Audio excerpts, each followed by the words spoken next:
You are more than a conqueror. Tanumo, Onunchoni ha or Dama, Chicheli Wekun, Oyanuchumo, Osolimojiake, Obaonani, Aya, Baba Shushui. Amen.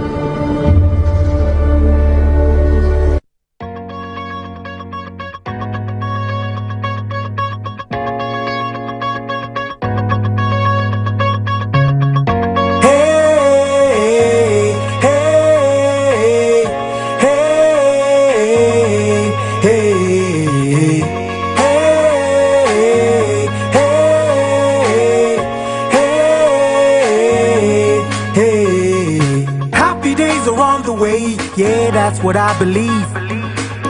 See, his sunshine is all around us, and there are beautiful clouds where you are. That's how I know that these worries will not last. I can see you've been crying and staying wide awake, asking yourself why the journey is so tough. They say tough times never last, only tough people do. So don't stop believing, I know it's gonna be better. Say la, la, la, la, la, la, la, la, ba-dum, ba-dum, boom, la, la, la, la, la, la, la, la, ba-dum. Can't be loved by everybody, it's impossible, you know. And trust me, it's okay, so let the toxic people go. Your peace within is more priceless than a pearl. You got to be happy, cause life's just way too short. Don't stress the little things, they will only waste your time. Just take it easy, easy like a nursery rhyme. And I'm singing, I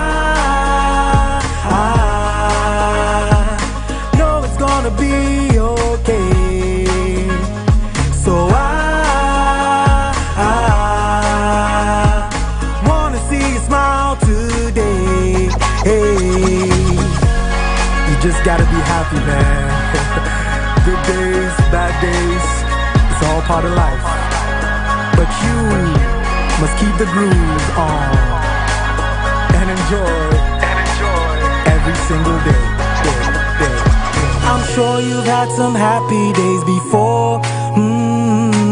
So what makes you think you can't have more? Keep on fighting and you'll see. You will soon see rainbows. Hey, come on! La, la, la, la.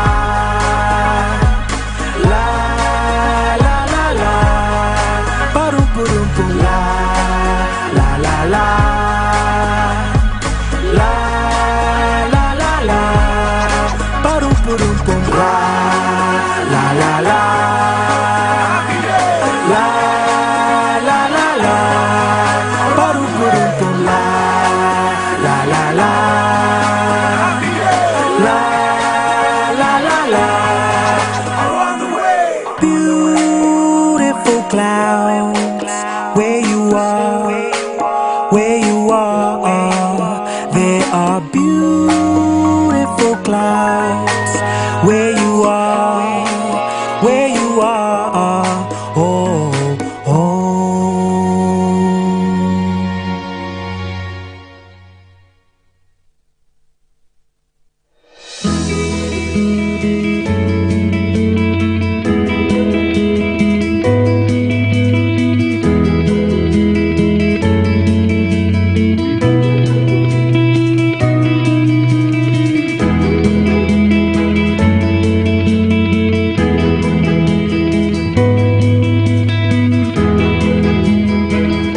Tributes have been pouring in for Ghana's former president, Jerry John Rawlings, as the NDC and the J.J. Rawlings Foundation marked what would have been his 79th birthday.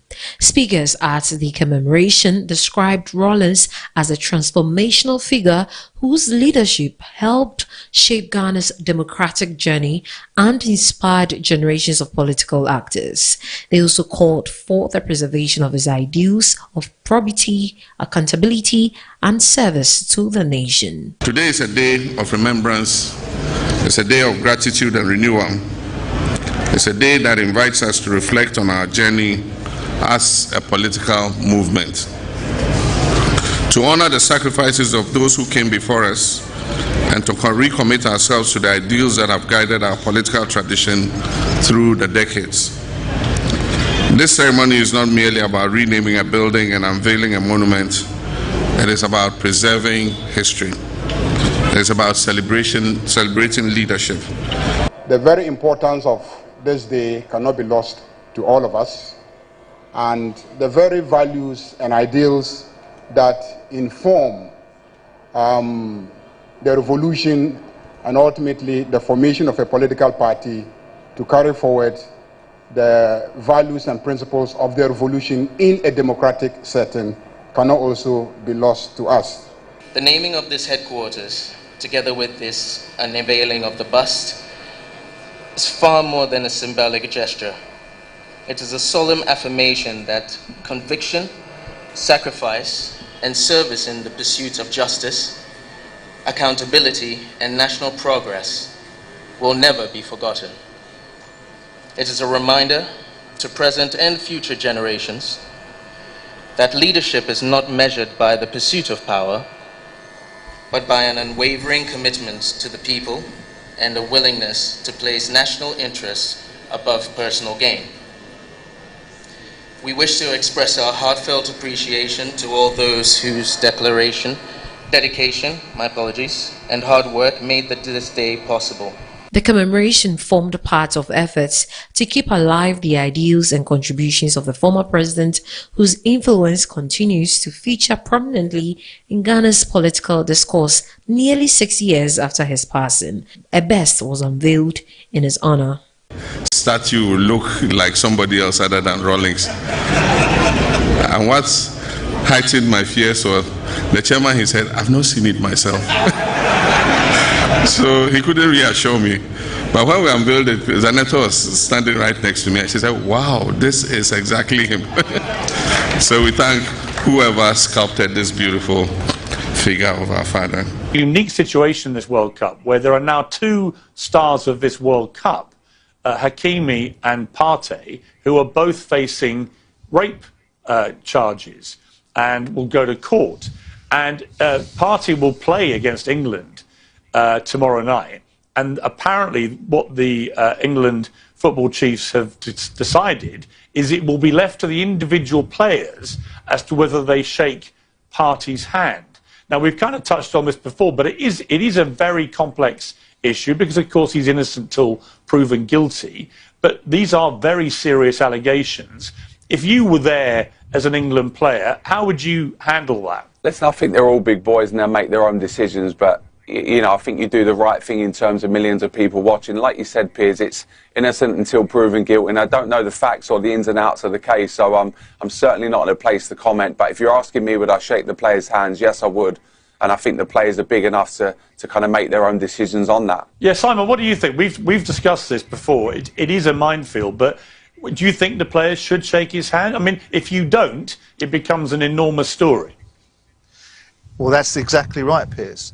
And as John has said, we discussed this in the other show, and I talked about it from the principle of being a club owner with a player facing that sort of allegation and what it looked like. And moving from allegation to being charged is a different barrier to me. So, as I said to you on the last discussion we had with Sean, if he had moved from an allegation to being charged, I would take him out of commission because I think it would be for the better interests of the reputation and everything that goes with it. But, as we have said and discussed repeatedly and endlessly and rightly, without any deterioration of the values of a victim, that you are innocent until proven guilty.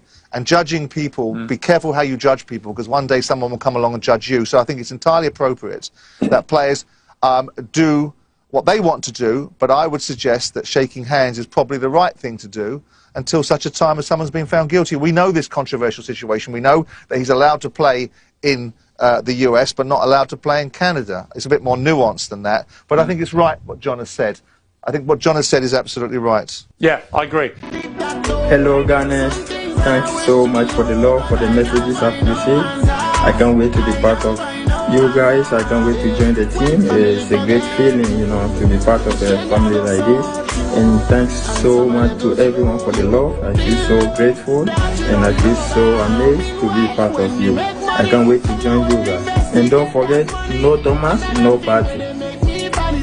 Yeah, obviously, like you mentioned, Thomas there, I played with Thomas at Arsenal, a really good player, but also I've played against a lot of the Ghana team, and like I said from the clips, I know what they're going to bring. They're going to bring strength, pace, they're going to want to catch us out on the counter-attack, so yeah, we need to be ready for everything, but also having played against a lot of them players, I already know what's going to be coming tomorrow.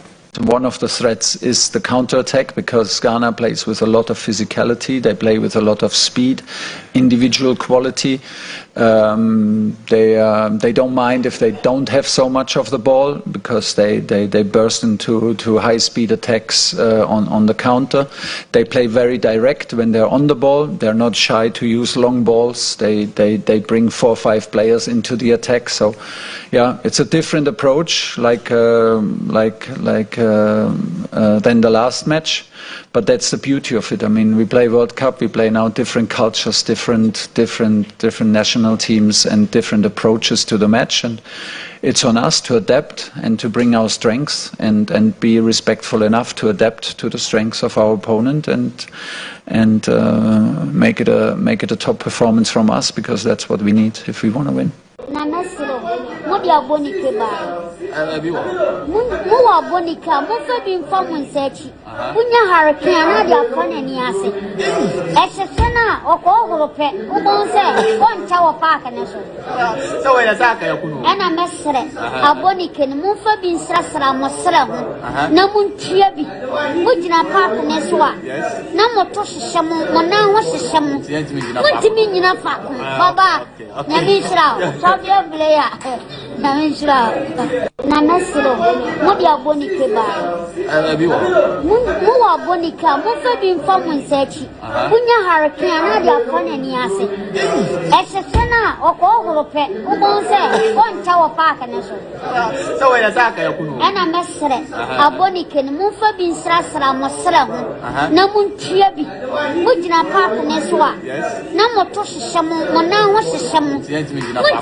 I'm extremely pleased with the goalkeepers that we have. We have 4, and sometimes there's speculation why 4 goalkeepers.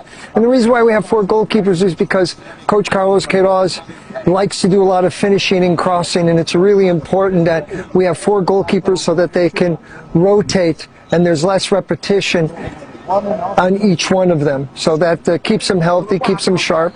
But so far it's been great. I've been enjoying my collaboration with Coach Fatau. We've been able to work well together. There's synergy between us and the goalkeepers as well. We've created a competitive yet positive environment. I think we brought a certain energy and spirit to the training. So I couldn't be more pleased. Cooperation has been unbelievable. I have nothing but praise for these goalkeepers. I just admire not only their talent, but their humility, their character, their devotion to the national team. And we build on that each and every day. The challenge that we make to the goalkeepers is wake up the next day being better than the day before.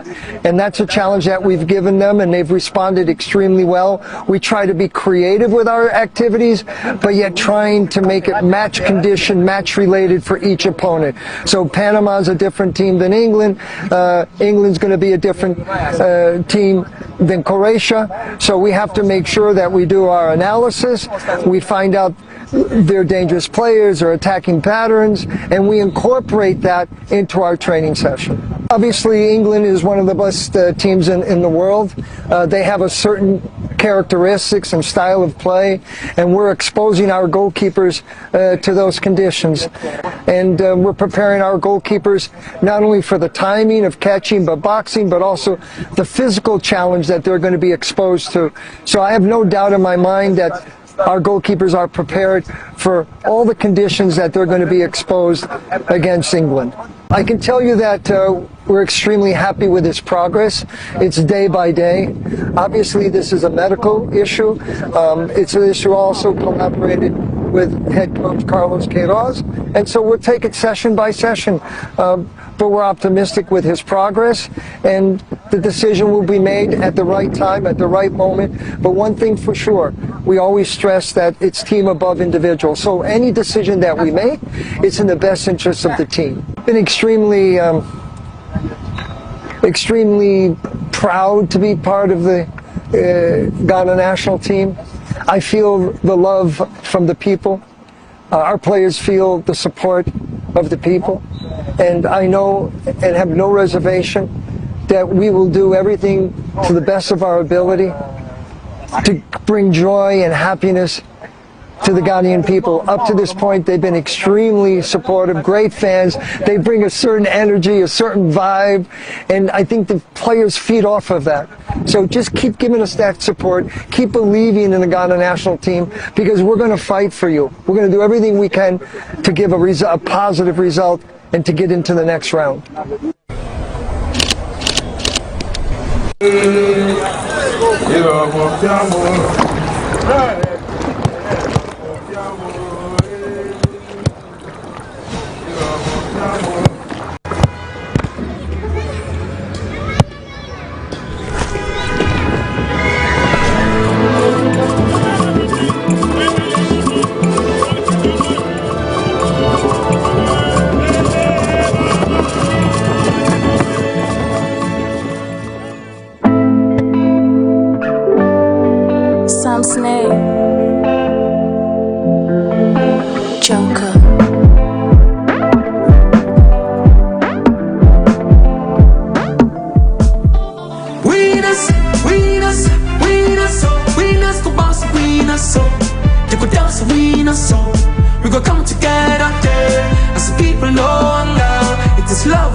Yeah,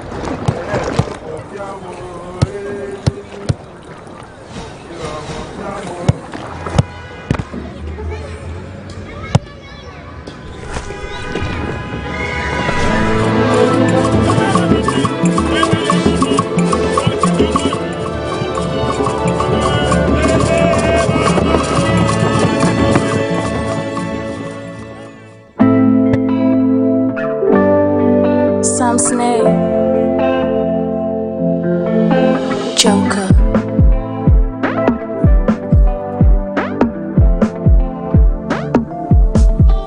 Winners go bounce, winners so. They go dance, winners so. We go come together, yeah. As the people know and love. It is love, love, no shade. Hey, one more say, I will find a way home. Find a way home. Find a way home. Find a way home. I will find a way home. Find a way home. Find a way home. Find a way home. Don't be a stranger. Don't you look away. You made a promise that you'll never walk away. Now everybody's waiting on you for a day that you will show. Come make we celebrate. Don't tell me I'm a favorite. Please let me know it's perfect.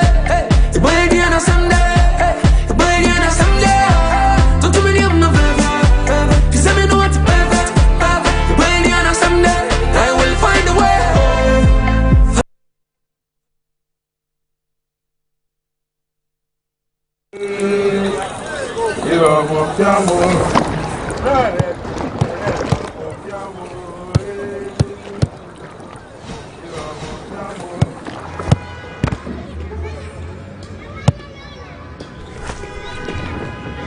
Good one, and it's a second goal.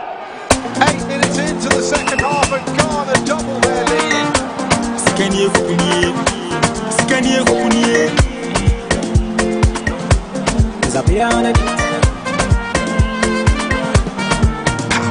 Ghana fue dia kukudro nebo. Ghana Black Stars. Jebe shamamu. Se ujidio. Se unyinio. Ekwaine bio. Kaponi ye dia. Na mafue dia kukudro nebo. Ghana Black Stars. Jebe shamamu. Se ujidio. Se unyinio. Ekwaine bio. Kaponi ye dia. Ghana fue dia kukudro nebo. Ghana Black Stars. Jebe shamamu. Se ujidio.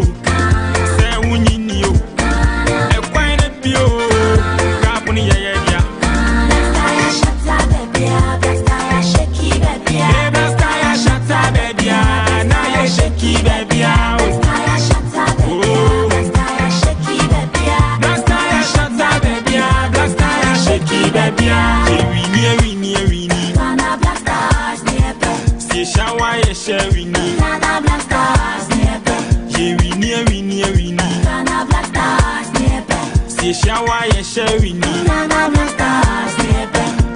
Ghana fue dia kukudro nebo.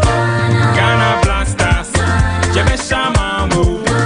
Se ujidio. Se unyinio. Ekwaine bio.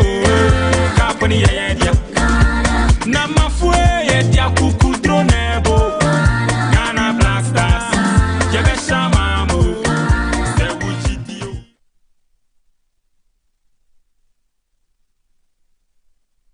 Good morning. Good morning. Thank you very much for joining the show. This is Good Morning Ghana on Metro Television. The show is also live on 94.1 FM.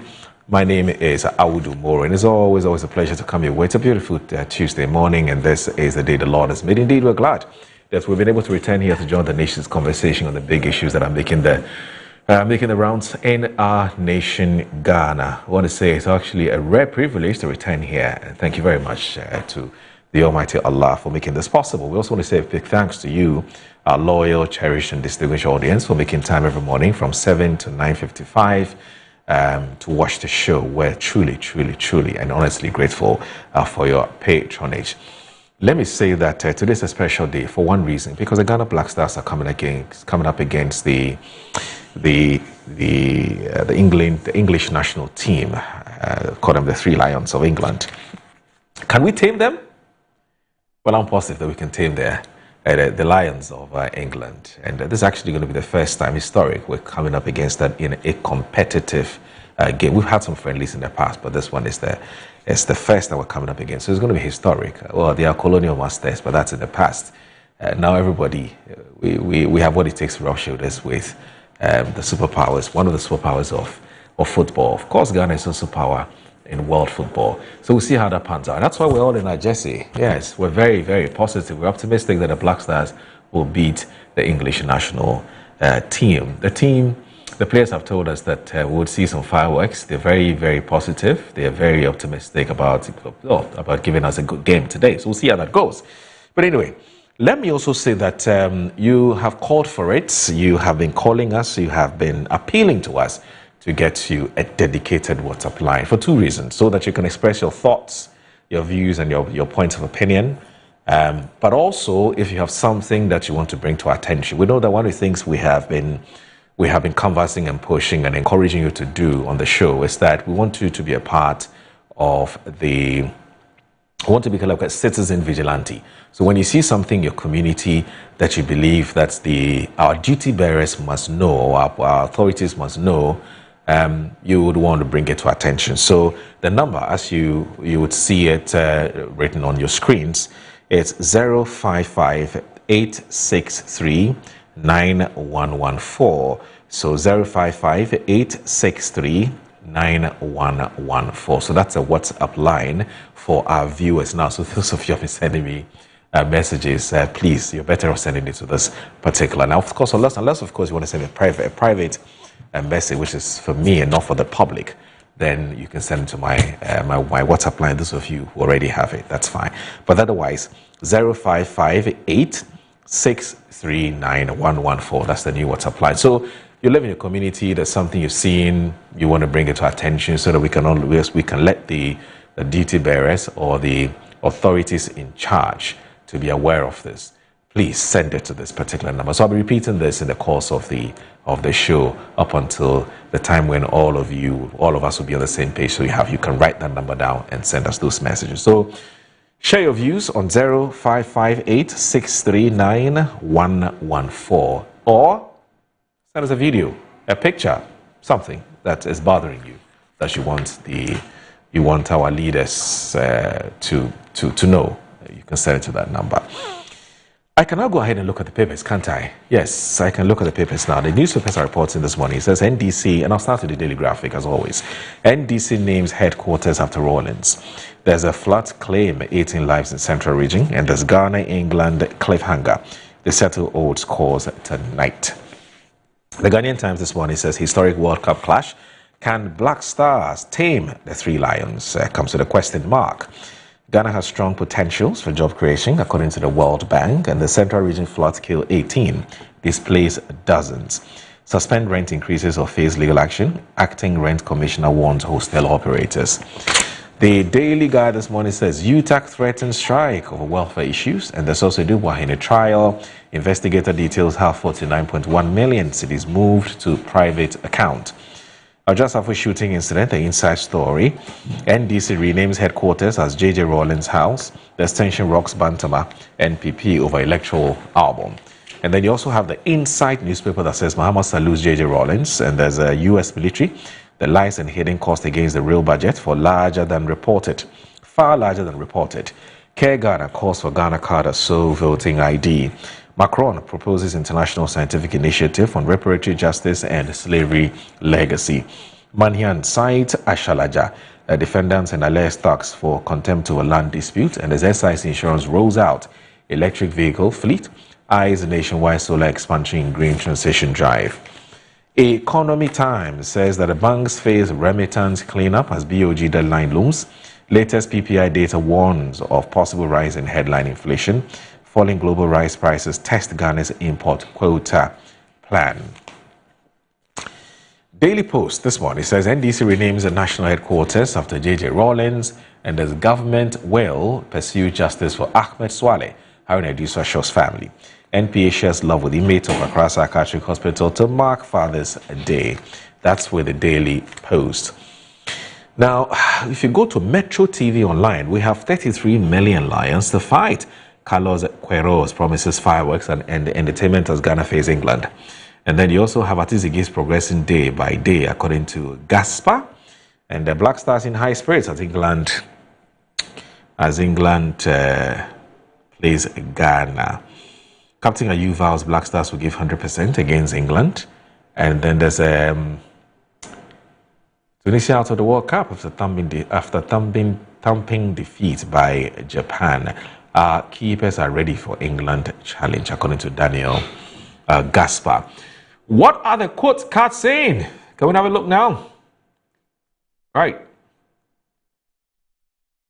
Okay. Well, the quote cards, that's it. As you can see on your screens, 2 in every 100 babies born in Ghana have sickle cell.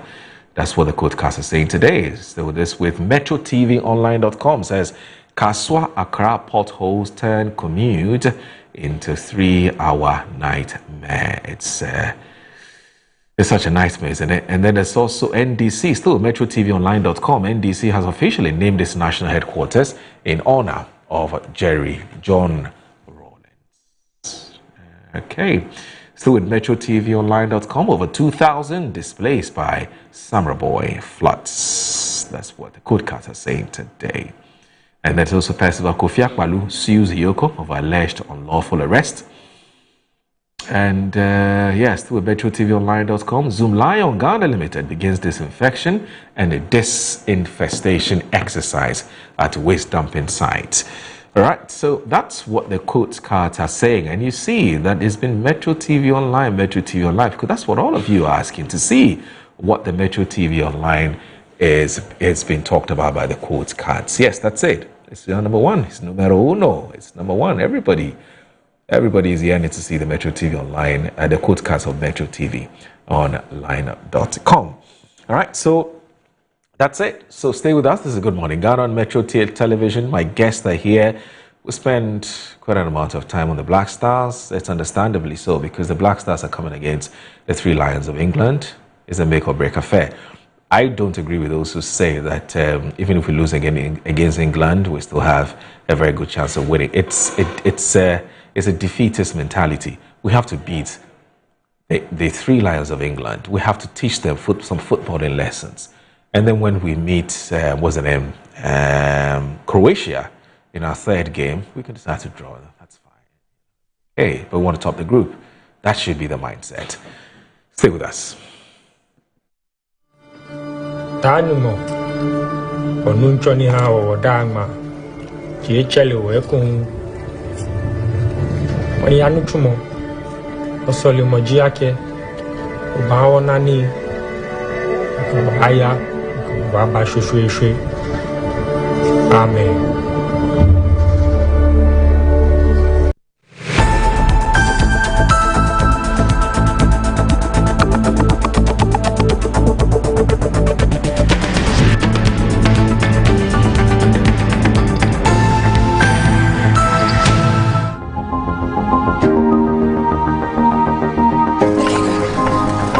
Through every stage of life, some things simply stay with us. The spirit of never giving up.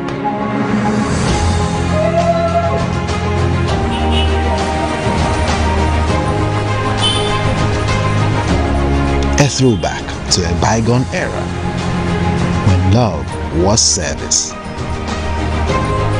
The silent statement of love.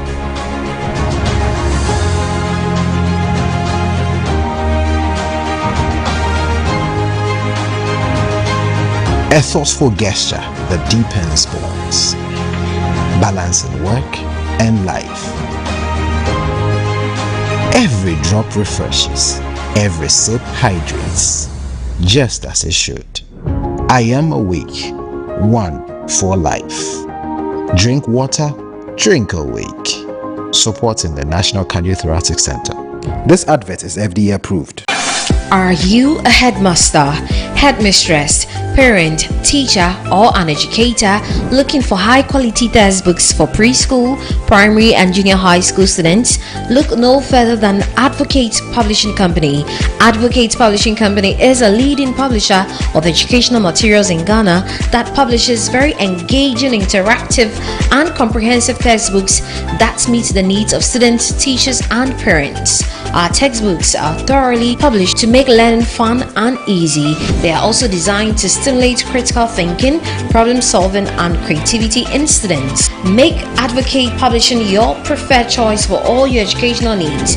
Explore our range of textbooks and educational resources. Visit us at the old GNTC yard near Kingsway, Accra. You can contact us on 0503 786 776 or 02408 06354, also 0531 600 360, and connect with us on Instagram, X, and Facebook at Advo Publishing. Don't settle for less. Choose the best. Advocate Publishing Company, empowering young minds one textbook at a time. Thinking Publishing, think Advocate Publishing. Finding my dream apartment in just 2 days was a breeze with 7terragh.com. Looking for your next home, the perfect piece of land, or the best commercial property for your business? Are you worried about sending money home for property and finding nothing when you return? Well, worry no more. 7terragh.com is just a platform to find prime lands, perfect properties, or vibrant real estate development at the click of a button. 7terragh.com is your go-to property listing platform that allows you to register, list, rent, buy or sell, and connect with correct agents. With our AI-powered smart search, personalized dashboards, verified agent connection, and interactive property maps, all your property needs have been made easier. Check us out on 7terragh.com or contact us on 0302 998 246 or 0561 032 252. 7terragh.com, powered by MNC Properties. Mommy, good morning. Good morning, my son. How are you? I'm fine, thank you, Mom. How about you? I'm fine. Joe, I just saw your mom doing her usual morning routine. Like, it was just 2 weeks she underwent a major colon surgery. Bro, see, my mom is doing perfectly fine, and we're all excited about it. It was minimally invasive surgery, and the recovery has been very fast. Minimally? Hey! No, wait. What do you mean by that?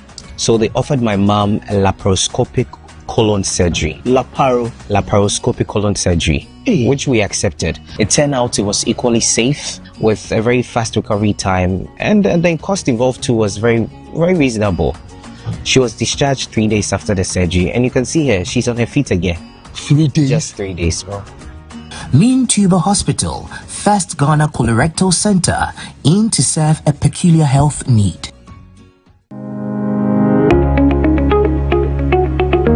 Looking for comfort, convenience, and class all in one place? Welcome to Stay Easy Apartments on Conference Center, where modern living meets exceptional service. Whether you're staying for business or leisure, Stay Easy offers you a home away from home. Spacious and well-furnished apartments, pool, gym, and everything you need to relax and feel at ease. Planning a meeting, workshop, or special event? Our event ground and state-of-the-art conference center is designed to host your events and bring your vision to life. From corporate gatherings to private functions, we provide the perfect space, supported by modern equipment and a professional team ready to assist you. At Stay Easy, your comfort and success are our priority. Book your stay or reserve your space today. Call us at 020-739-1473 or 0244-226367. Stay Easy Apartments and Conference Center.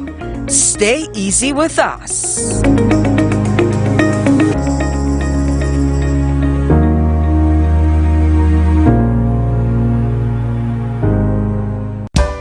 In my line of work, a confident smile is everything. Kale Charcoal Toothpaste keeps me on top of my game and ensures my smile is always radiant and bright. With the tiring nature of my job, we spend several hours under the scorching sun. To keep our teeth white and our breath fresh all the time, we use none other than Kale Charcoal Toothpaste. Kale Charcoal Toothpaste. You're on a Kessie and in a kit one. Samayo Kendini, who be here, Semetra Sapapadia to Amame Manfo. Kale Charcoal's natural ingredients, and a bomb is so buying, and maniswing, Nesansu Mama Hotoso, a bedroom. Kale Charcoal Toothpaste. Choose Kale Charcoal Toothpaste for anti-cavity, whiter teeth, and fresher breath all day. Available in 80 gram and 150 gram. Grab yours today. Kale, happy smile. This advert is FDA approved.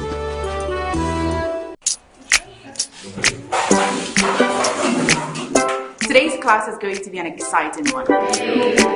Now, who can share an unforgettable moment in their life?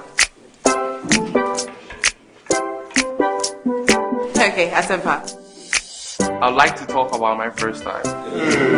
It was her natural look, complemented by her favorite green silky apparel that caught my attention. I have to say, she automatically possessed me with her smile, which exposed her beautiful white teeth. That's not all, her enduring signature perfume could be smelled from afar. Madam, why do you look so surprised? My first time with her was special and irresistible. I'm talking about Cindy Rice. Cindy Rice can be found in selected supermarkets nationwide. Cindy Rice, sweet aroma, great taste. This advert is FDA approved. From the rich soils of Ghana, our farmers grow the finest ingredients. We clean, hand select, and carefully craft into bold, unforgettable flavors. And when you open our little bag of big taste, it's pure, bold, unforgettable flavor bursting in every bite.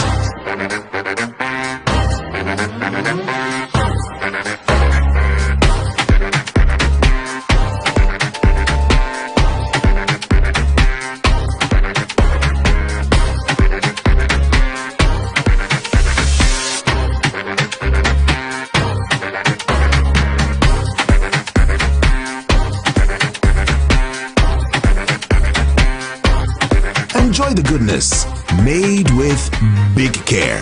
This advert is FDA approved. My new girl is coming over today, and I have to give her a treat of her life.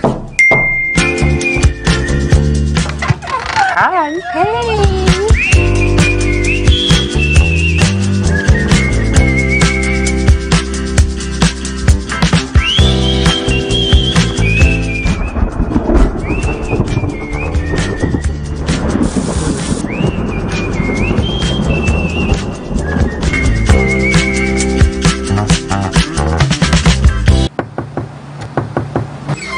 Hey, good afternoon. How are you doing? Fine. I got you a paint. This is easy waterproof paint, the best ever solution for all sort of leakages.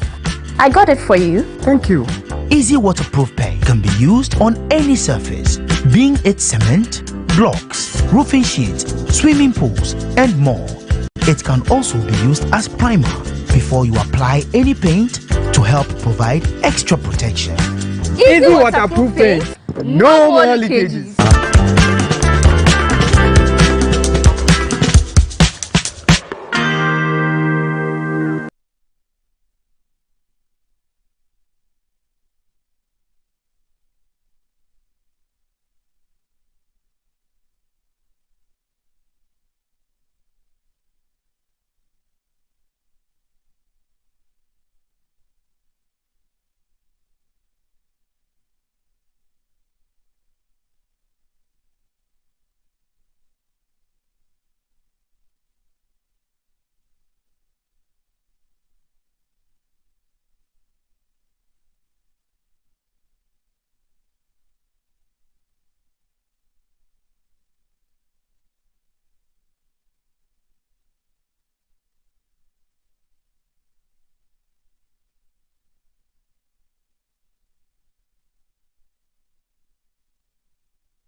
came into the very home of the ideals, sacrifices, and aspirations to which he devoted his life. The enduring recognition is not simply about honoring a man, it is about preserving and reaffirming the values that inspired a movement and helped shape a nation. We are deeply honored by the presence of the President of the Republic of Ghana, His Excellency John Dramani Mahama. Mr. President, we sincerely thank you for finding time amidst the enormous responsibilities of your office to personally grace us and supervise this historic occasion. We are especially grateful for your thoughtful tribute to the founder of the National Democratic Congress, our party, and for your continued commitment to ensuring that this ceremony reflects the dignity, significance, and spirit it deserves. The naming of this headquarters, together with this unveiling of the bust, is far more than a symbolic gesture. It is a solemn affirmation that conviction, sacrifice, and service in the pursuit of justice, accountability, and national progress will never be forgotten. It is a reminder to present and future generations that leadership is not measured by the pursuit of power, but by an unwavering commitment to the people and a willingness to place national interests above personal gain. We wish to express our heartfelt appreciation to all those whose dedication, and hard work made this day possible. To the National Chairman, Mr. Johnson Asiedu Nketia, the General Secretary, Mr. Fifi Fiavi Kwete, the members of the Functional Executive Committee, members of the National Executive Committee, the Planning Committee, and the many individuals who worked tirelessly behind the scenes, we say thank you. To the Council of Elders, traditional authorities, religious leaders, party faithfuls, and supporters gathered here today, we are deeply grateful for your presence, prayers, loyalty, and commitment. To the countless men and women who sacrificed and have sustained the great party through the years, we say Ayiko. Your dedication continues to strengthen the ideals upon which this movement was founded. Above all, we give thanks to the God Almighty, whose grace and favor have made this day possible. As the celebration continues, we warmly invite all gathered here today to join us this afternoon at the Ghana Academy of Arts and Sciences for a lecture and exhibition at 4 p.m. The keynote speaker will be a reputable and familiar, renowned lawyer, academic, public servant, and petroleum industry executive, and former CEO of GMPC, Mr. Chachu Chikata, whose unique perspective on our nation's political history promises to enrich this occasion. We look forward to the presence of all of you at the event. May we continue to build a Ghana that reflects the highest aspirations of its people, a Ghana where justice prevails, where opportunity is accessible to all, and where leadership remains accountable to the citizens it serves.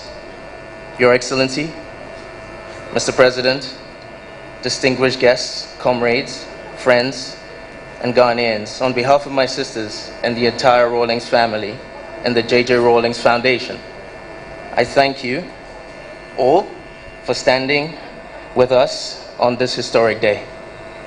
May God bless you all, and may God bless the National Democratic Congress. Thank you very much.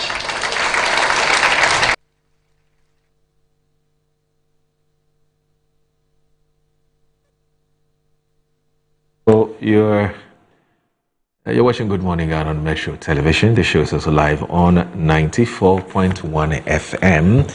Let me say that my guests are here and we're going to kickstart our conversation. But I also did mention to you that we now have a new WhatsApp line. Yes, we do. We have a new WhatsApp line and we'll just advertise it on your screen. But I'll mention it just for emphasis sake. 0558 639 114. 0558 639 So that's our new WhatsApp line. So don't just send us your opinion, your viewpoints, or your standpoints, or what you think, as in your thoughts, but also send us very interesting materials that you believe the world must know. Ghana, our authorities, our duty bearers must know. Is it a bad road in your community? Is it a sanitation problem in your community? Remember that Metro TV has one of these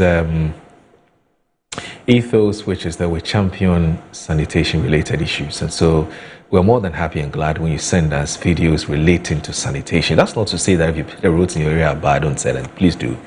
If whatever it is that's bothering you, basically, just send us the video or a picture, and then we'll talk about it on the show. And we're hoping that we find solutions to those problems, if the solutions can be found instantly and immediately. But if it's something that has to take some time to, we'll be honest about it, that look, it's much more complicated and much more complex, and so we'll need a bit of time. If necessary, we may speak to either the MC or the MP or the regional minister or assemblyman, whoever is in charge, and then we would get you some answers, because perhaps you have been struggling to reach out to those people, as typically has been the case in our part of the world, where we give people jobs, but they are not accountable and they are not reachable, they are not accessible, because they'll tell you that they are overwhelmed by the enormity or the scale, the magnitude of the task, and so they won't pick their calls. Yes, we will call them and they'll pick. They don't have any option. But anyway, are you excited about 8 p.m. tonight? The Black Stars are coming up against the 3 Lions of England. I'm very confident that we'll beat the English national team. We're not going to go with this mindset and the Kwaku pre-draw derby. We're going to beat England. Even if we lose, I like the mindset. We're going to beat England. And then when we come up against Croatia, we're going to beat Croatia as well. Charlie, we need to set some record that nobody can beat. We nearly set that record. You remember, was it in South Africa, where with the Suarez's hand of God that prevented us from going to the semi-finals? I don't know. I think it was South Africa or Brazil, one of them. I can't remember that. But whatever it is, stay optimistic. So we'll talk about the Black Stars debate. But let me just say that today I have a lady, very, very intelligent, a very beautiful lady, and a very intelligent man, a good-looking man as well. Both of them have joined me in the studio today. We're going to talk about Ghana. So this morning, I have Kwame Prempeh.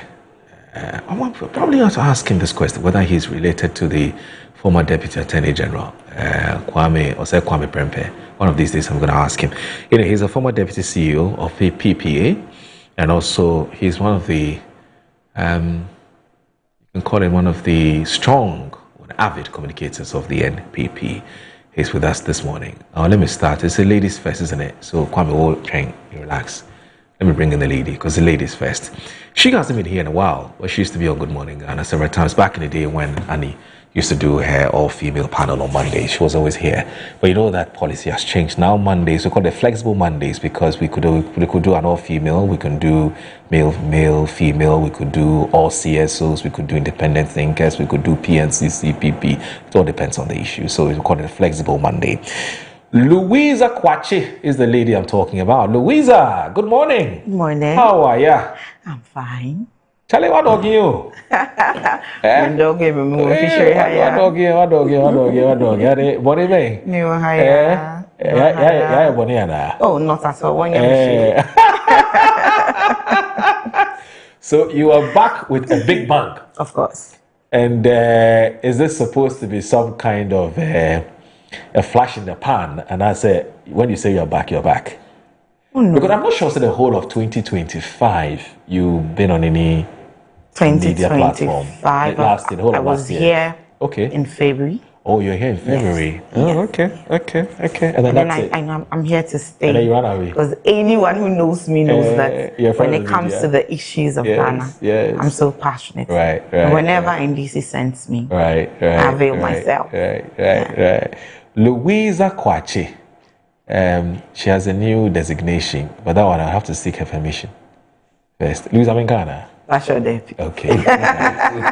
So please, she still speaks for NDC. Finish. You like Fela too much. She speaks for English. Finish. That's all. She's a member of the NDC's communications. She's very avid, very, very eloquent, very, very knowledgeable communicator. And I mean, I used to watch her back in the day when I would tune in every morning and watch Good Morning Ghana. I'm not surprised that she's back because I'm sure that she misses the platform. And she's also very passionate about the stuff that's happening. She wants to come and express her opinion. We're grateful. Thank you very much, Louisa. Thank you for having me. And also, let me say that, Kwame, everything cool. Yeah, everything is all fine. Everything's fine. If you come once, they run away. Oh, it's not like that. Today is a jabbing day. You know, I'm campaigning as well. Yeah. Oh, okay. Yeah, for the national organizer of the MPP. You are joking. I mentioned it the last time I came. Okay. You mentioned, at the time, you mentioned, in fact, you declared intent. But I didn't know say you are. No. I've been busy with it. I've been on the grounds. Wow. That's a very tight. It keeps me moving. So if you don't see me here, I'm on the grounds working. Yeah. So, like we say, how the grounds now? Oh, grounds be good. Grounds be good? Oh, yeah. So far, so good. So good. What's the basis of this optimism? Oh, I mean, the basis is the engagement I've had with people on the ground and people, I mean, every level. I've been having engagement with every level, from top to bottom. And so far, I think it's very, very positive. It's very, very positive. Is this something you've always wanted to become? You've always wanted to be I've always wanted to serve my party and the country in any way that I can. And it happened that at this moment, my skills and my knowledge and experience can be well utilized as a national organizer of the party. And that's why I've availed myself to go for this particular position. So when you were thinking through this, did you have some other, so were you contemplating between some other positions, or you just decided, look, I'm just going to go for this? I mean, I just want to go national organizer. Of course, there are a lot of discussions. I mean, when you want to serve your party and serve your country, I don't think you take the decision alone. Yeah. You have to discuss with family, you have to discuss with friends, you have to discuss with people you respect, to get advice here and there, and then to see, okay, is it the right choice? I mean, so you do a lot of consultations, let's say with your backroom or your base, and then afterwards you then come out, and then you still have to do a lot of consultation, your mentors, people that really you think have made a difference in your life and all that, and you come to a conclusion that indeed this is the right choice to take. And I've done all that. But I think the most important people that you need to engage is the grassroots. Yeah. Right? Because no matter what you will be told or what you think, if you start going on the grounds and you don't feel that you are accepted, or people don't feel that you are right for a certain position, then you must think again. Right? And so far, the reception has been very, very good. And we are going for it. You appreciate the gravity of the task that you want to take up, because you're coming at a time when the morale of your party, as some have said, some have argued, whether it is true or not, it's another matter, some have argued is an all-time low. If the 2024 election is anything to go by, quite clearly the party's base was very disenchanted. How do you intend to surmount this? I mean, looking at my background, I mean, I've been a consultant for about 15 years before I came to Ghana. And then I worked for the PP. What were you consulting? I was consulting in IT and integration for procurement. Okay. And it was more optimization of processes and procedures. Yeah. I've worked for firms like Heineken, for European Space Agency. I've worked for firms like AkzoNobel, Unilever. Where the idea was to optimize their procedures and optimize their processes. In terms of procurement, in terms of product development. So you get to see from close by what strategic implementation and strategic optimization looks like. Right. And at this moment where we are struggling, of course, we struggled. We are doing a lot of restructuring. That is where you need these skills, where it is not about just an ad hoc, activities. It's more about strategic thinking and putting things in place for the longer term. Ensuring that whatever we are doing is seen as a project, not a one-time thing, where we work on it till 2028 and even beyond. So I think at this particular moment is where my skills and knowledge will be needed. And at the same time, no matter how smart or no matter how strategic you are, if you are not well connected with the grassroots in politics, it will be for nothing. And I've been working with the grassroots, for a very long time, where I think I connect with them. So my idea or what I bring on board is to ensuring that I become the link between the grassroots and the top hierarchy, and ensuring that whatever we decide in the boardroom, in this case the NEC, is well translated and implemented in the grassroots at the polling station. That is where it's necessary. There's a certain view and a certain feeling. It may not be, well, it's a view. It's just a feeling. So it's not backed by any empirical research or evidence. But some people have this deep-seated, but also very uncomfortable feeling that some people are hell-bent on ruining your 2028 campaign. And I'm asking you this because if you hadn't told me you wanted to be a national organizer, I wouldn't have brought this matter up. Okay. Then I'm not going to mention any names. It's not necessary. Oh, no, of course. So, do you have what it takes to basically get everybody to unite behind the same cause, which is to win 2028? And I'm asking this because I have never believed that you can have total unity in any organization. It's not possible. It's not possible. It's not possible. Yes. But what you can do is to make sure that people unite towards a certain cause. So which is that you don't have to like me. But remember that you only have one party and the party must succeed. That kind of mental mindset. How do you intend to ensure that? So let me give you an example before I even say it. So I think yesterday. Yes. Yesterday I was at a different TV station and we were having a discussion, and one of the prominent, members of our party, one of the founders of our party called into the studio. And he made a lot of allegations, a lot of noise, a lot of... Very unfounded. Very, very unfounded. I mean, he might think that he's sounding credible, but to me, he wasn't. And it was far away from uniting the party, moving together, for the common purpose, for the common goal. When he ended, and then I was asked, how do you respond to that? To what was just said? You know what my response was? From what I've heard from him today, he's not ready to contribute his quota for us to move together as a party. You said that? Oh, yes. You see... So what do you do to such elements? What you do is we move on. Ignore them. We move on. Honestly. Because we are doing as much as possible to unite the party. Yeah. And I should commend our flag bearer. He is doing a lot, meeting whoever he has to meet, bringing people together, and ensuring that we move together as one. But even if that effort that he's putting in place, you are on national TV ridiculing that effort, then I don't think you are ready, to be on board. And if somebody is not ready, as you are saying, there's nothing you can do. There is nothing you can do. So we will do as much as possible. And in my capacity as a national organizer, I will do as much as possible to ensure that we move together as one. And what I said I won't do is to malign or to insult that particular... Because the things that he said, Moro, if you heard it, it warrants, me just dismissing him completely. Outright. But that is not necessary for us. That does not move us forward. So in that case, my reaction is, thank you for what you've said, but I've realized that the cause that we are charting now, we are not ready to come on board. So please, we will move on. Whenever you are ready, we will receive you with open arms. But we won't sit here insulting back and forth and doing this. No, that will not help anybody. And that is what is going to be my way of working. Louisa, politics is complex, isn't it?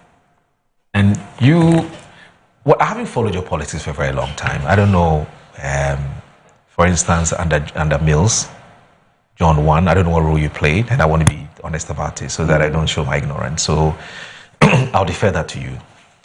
But when you hear some of these things, I'm sure, I don't know what's going through your, because you've had a fair share of, people who are always pissing in, and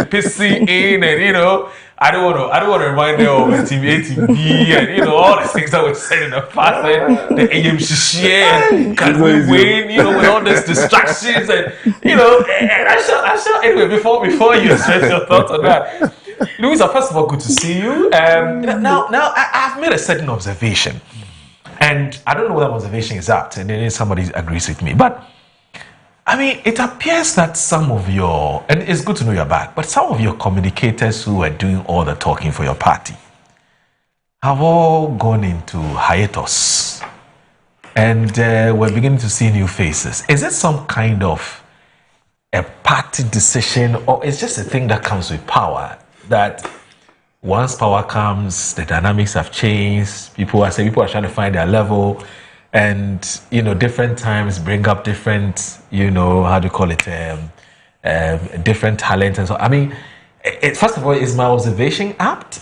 Or if it's not, then we can move on. But if it is, tell me, what is it about power that sometimes makes party communicators just go quiet for a while and then, you know, they bounce back and so on? I mean, help me think through this. You know? Okay. Yeah. Before we delve into that, I want to say a quick good morning to your viewers and want them to know I miss them a lot. Yeah. I'm sure. And I want to remind them that the votes they gave to His Excellency John Dramani Mahama on the 7th of December 2024, he still remembers that trust they put in him, and he's doing everything he can to put this country on the path he promised to put the country on. This morning, I may not want to delve into how my party runs a strategy and tactics. But one key thing I would want to say is that the NDC is a political party that has a lot of talent, a lot of young people who have enormous ideas and so much discipline in various fields that we may want to put them out there and nurture them for the future. I've always maintained that some of us growing up were following the conversations in the media space, how certain female politicians carry themselves. The likes of Madam Cecilia Johnson, may her soul rest in peace, Ama Benyo, and the various women who were the torch bearers for all of us to walk through that door. But at a point in time, they created the way and made sure we could also have a platform to grow. And so I think that it will be to the benefit of every political party to ensure that once people are up there at the peak, they are nurturing others to step into their shoes when it matters most. So I believe that my party is restructuring as well, and then making sure that our communication is as strong as it can be to ensure that we remain in power and serve the good people of this country. But what do you think, but don't you think that a blend won't also be a bad idea? So for instance, someone like Malik Basintale, he stopped talking entirely. Sami Jimfi once in a while, depending on, you know, if he wants to discuss gold board issues and so on. I can give you a tall list of persons who have been off the scene for a while. Godwin Edu Tamaklo does well. I think he does. He goes to some other platforms, I think on Mondays or so. He'll be starting Good Morning Ghana shortly.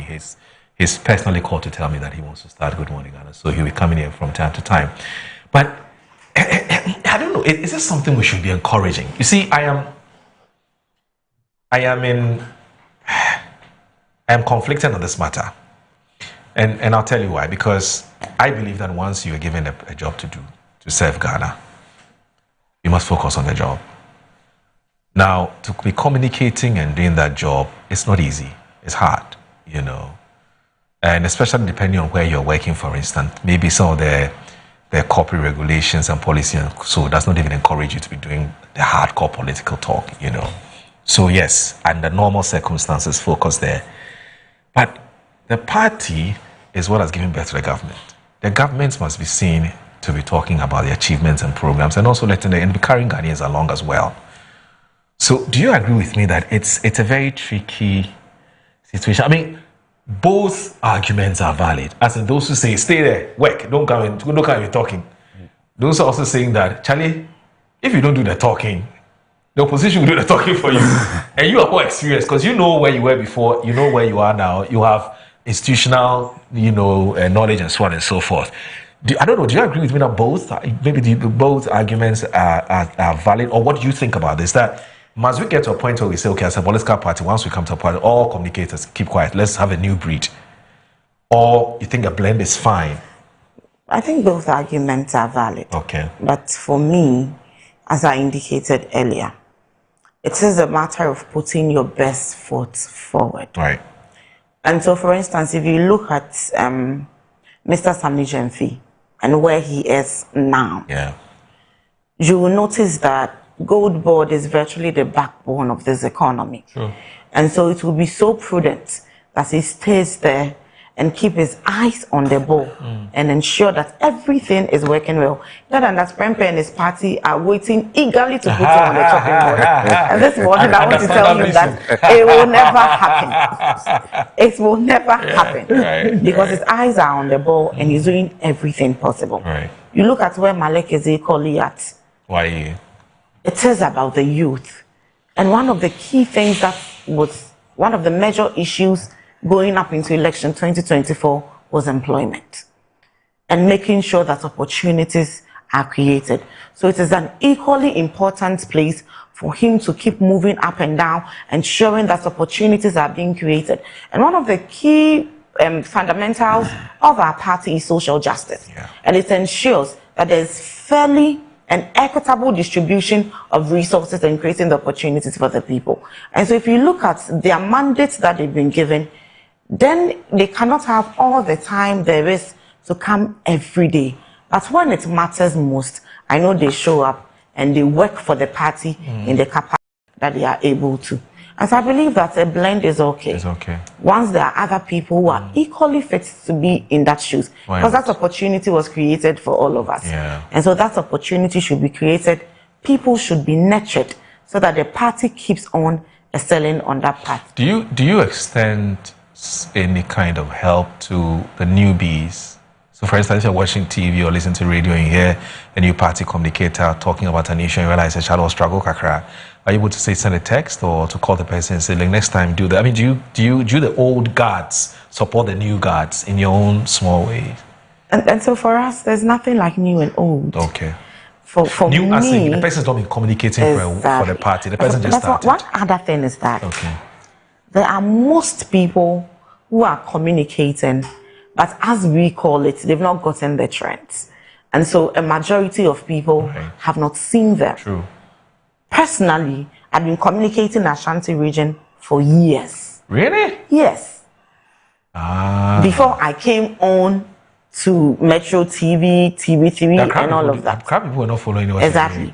And so most of these people are not newbies at all. I see. They are people who have gone through the mill. And the opportunity is now valid for them to also come up to the forefront. And so I wouldn't call them newbies. They are people who have equally worked in various capacities as far as communication is concerned for the party. Others were carrying speakers, moving about markets. Others had a tricycle. I don't know if you saw some of them moving about. There was a whole manifesto booth where people were stationed and communicating. And so when it comes to communication, it's in various channels. I mean, one of these channels is being on traditional media. Others write, print. Others do digital, social media. And so people have what it takes. But I think as our virtue as a party, we are a family. And so once someone has to go out there, we all come together and ensure they have whatever documents, whatever information they need to go out there to work for the party. And so for us, do you think that's my final question to you before we look at the issue about opposition wahala and what was going through your mind when you heard him? do you think it's more expensive now for a party to manage these communications because of new media? Now there are vloggers. There's a chap in the Ashanti region. He's doing a lot of social issues where he's going around something Shakor or something. Yeah, he's doing a very good job. You know, I don't know where he belongs politically. But he seems to bring in some of the social ills in our society. Now, that's one. Of course, there's a designated party people who go on TikTok and you know, just to basically trumpet achievements of the party and also to explain issues as and when they believe that there's some complaints in the system and so on. And then you have the traditional serial texters and callers and so on. All of these people have come together. Now you have to find a way of encouraging them and incentivizing them to do their job. You have been in the business for a long time. Do you get these kinds of pressure from them? We say, look, I'm going on this platform. Please, can you give me some TNT? I'm going on, say, TV3, T Metro, blah, blah, blah. You know, is it more daunting a task now to be managing parties' communication? Because that's the point I'm trying to make. That's someone with a communication background. With the emergence of new media, we all knew where the world was going towards. And it has its various sides, the good, the bad, and the in-betweens. You didn't add the ugly? And so, yes, there's no ugly. But one of the key things for me, it's how new media has been able to make every part of our country like a small village. Globalization in our own unit. And so now you sit in Accra as a government person with various arms in different districts. And I don't think any person in any capacity in a district, the head office will call and they will tell them, oh, we are not working, everything is not okay. Everybody gives a good report. But one of the key contributions of new media is to bring to the attention of the authorities things that are happening on the ground, what the real issues are. And so the gentleman you mentioned is doing a very good job. I see most of his publications. There was one on tomato sellers, farmers who had done, and the president directed. And for some reason, he gets instant results. Exactly. And so those are the good sides of new media. The in-betweens are that as a political party, of course, you would want people to champion the good things you are doing and sing your praise and keep giving you the nod. But now new media gives that opportunity for people to see that, Charlie, ahano, there's something wrong here. Yeah, there's something wrong there. And so the in-betweens, I call it, is that once it's bringing out the bad things for others to see in real time, it is also giving you the opportunity to work on issues in real time and for people to know how proactive you are and how best you can work for your citizens. The downside is that this new media brought about what we call citizen journalism. And so I can pick my camera, go on the streets and just record. And then you know that you as a journalist, there are various GJA code of ethics. Yes. And there is the public interest and the interest of the public. And so for someone who's a citizen journalist who has not gone through that training and is not binded by that GJA code of ethics, put any information out there, churn out anything, even language and tone we put out in the media is taught. It's an act that is mastered. And even how to report certain issues, censoring it and all of that, just put everything out there just like that. And so that also in itself creates information overload, misinformation, disinformation all over the place. And so that is the downside of this new media thing.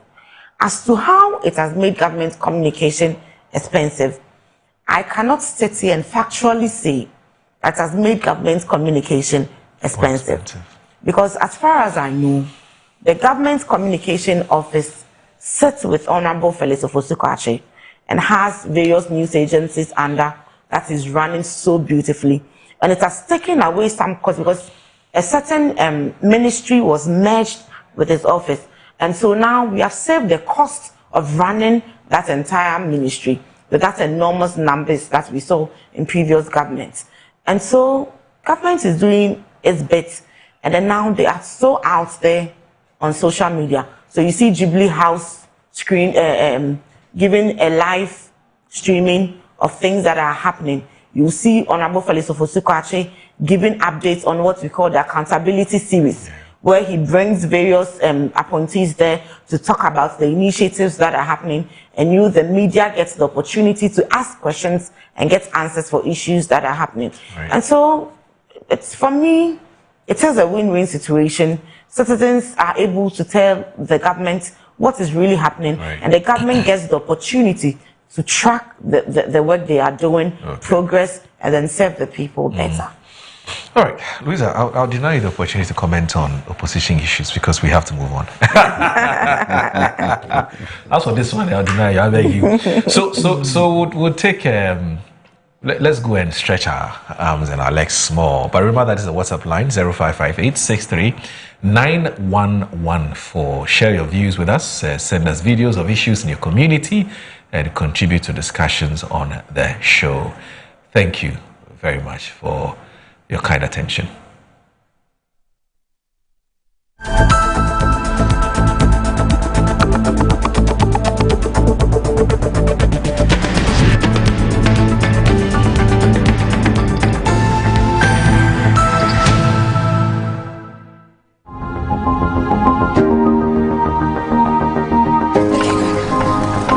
Through every stage of life, some things simply stay with us. The spirit of never giving up.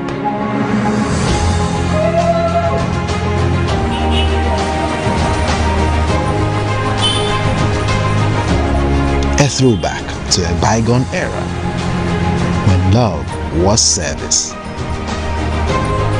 The silent statement of love.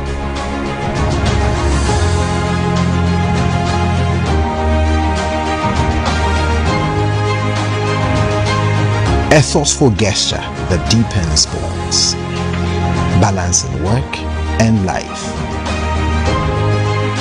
Every drop refreshes, every sip hydrates, just as it should.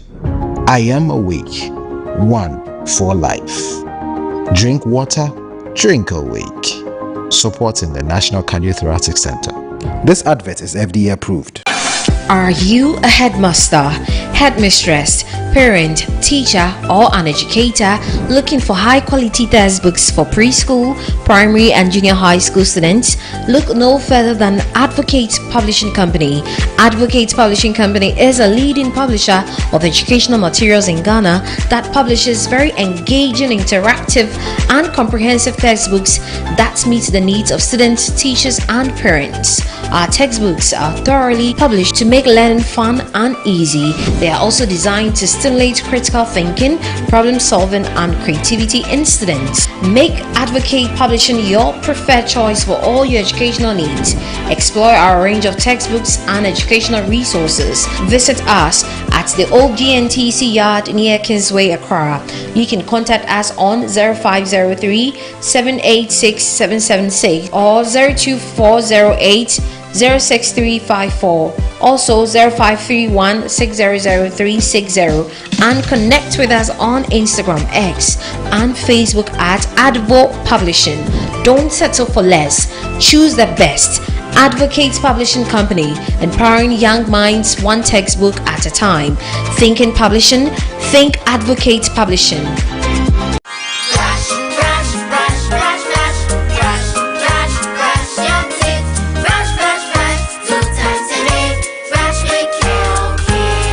Hello, my friends. My name is Goalkeeper toothpaste. Wow. I was made to be gentle on your gum, but protected. I will protect your teeth from cavity, make your teeth whiter, stronger, keep your mouth fresh all day. And best of all, I'm strawberry flavored. So put on a smile and try me. That's amazing. Just try me. That's my job. If you say so, jump on my brush. Makes your teeth stronger, chicky whiter, chicky stronger. Yay! You did it! I'm glad you like your new toothpaste. Don't forget to brush both day and night. Goalkeeper, happy smile.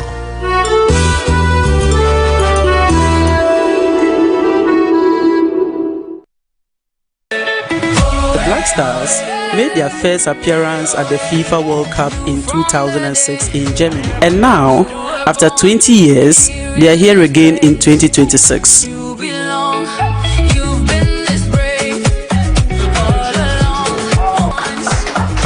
was nothing Petacek could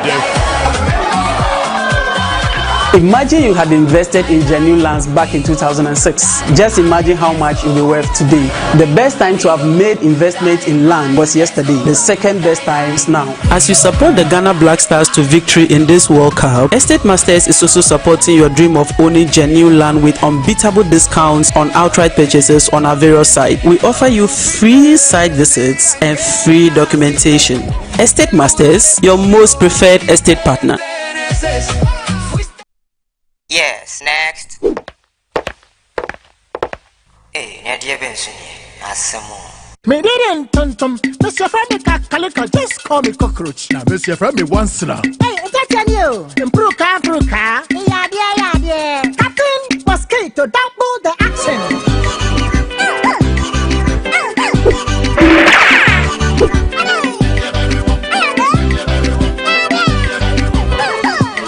Sasso spray, Mr. Femi Sasso quell. Yeah, go to my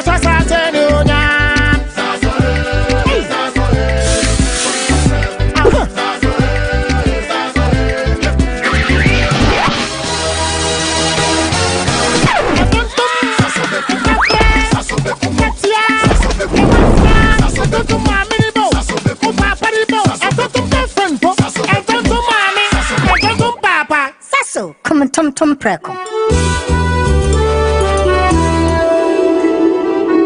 Ghana for the second World Cup running, the only Africans left standing. Was getting a number of good ones. We could take close to 200 doctors. Oh, Piazza Nampi, challenge today, the jackpot day. We did live. He's in the area. He's gone. Oh,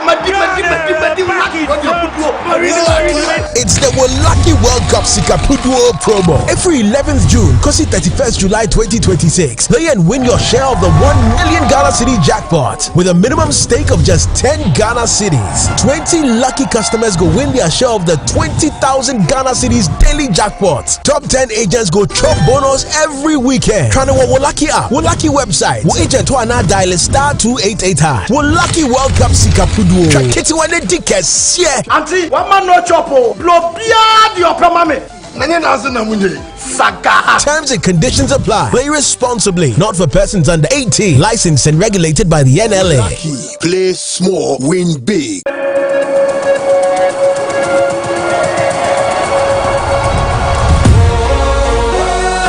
Metro TV, original 91.9 FM. We're representing live at the FIFA World Cup 2026 in Philadelphia and in Boston. Anything about the World Cup from the Black Stars training camp, from the Black Stars Hotel, interviews with the team, interviews with the coaches, we will bring it to you live on Metro TV, original TV, and of course, original 91.9 FM. Once again, the name is Gideon Ochedim Gattuso, Raise the Power 7, reporting live from the US of A. Stay tuned for more.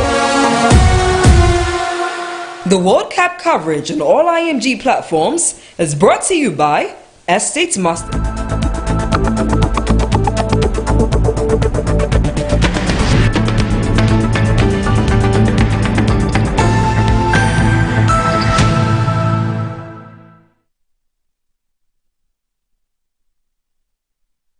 So you're watching Good Morning Ghana on Metro Television. We're having a little chit-chatting off air, but please, you're not part of it.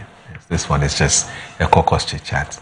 It's not meant for on-air consumption, it's off-air, small cabinet meeting. But anyway, so let me remind you once again, there are two things I need to remind you about. First of all, my guests who are with us this morning. I have Mr. Frank Prempe, who is a member of the MPP's communications. Kwame Prempe is a member of the MPP's communications. He was a former deputy CEO of the PPA. And then also Louisa Kwache is also a member of the NDC's communications team. And we're still welcoming her back on the show. So, gentlemen and lady, I want us to look at, there was a big event yesterday at your party headquarters. We're told your party headquarters is no more the NDC headquarters. It's now called the Jerry Rawlings Center or something like that. A house, okay. So today's Daily Graphic is reporting, and it says that Dixon Walanyo Doche is reporting that President John Dramani Mahama said that the greatest tribute the NDC and the nation can pay to Jerry Rawlings is to continue the work of the former president started.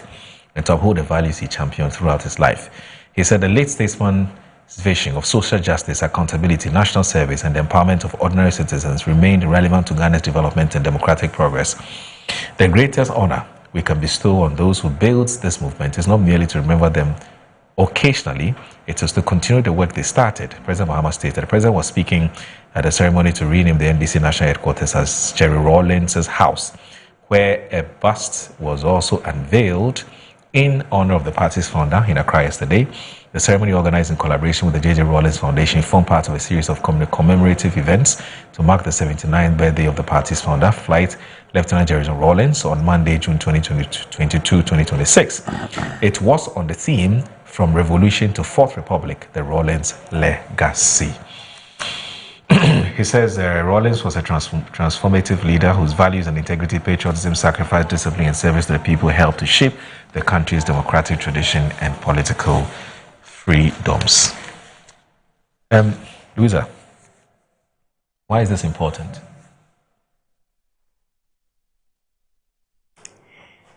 It is so important, in fact, very important, that as a group, an organization, a people, you know where you are coming from.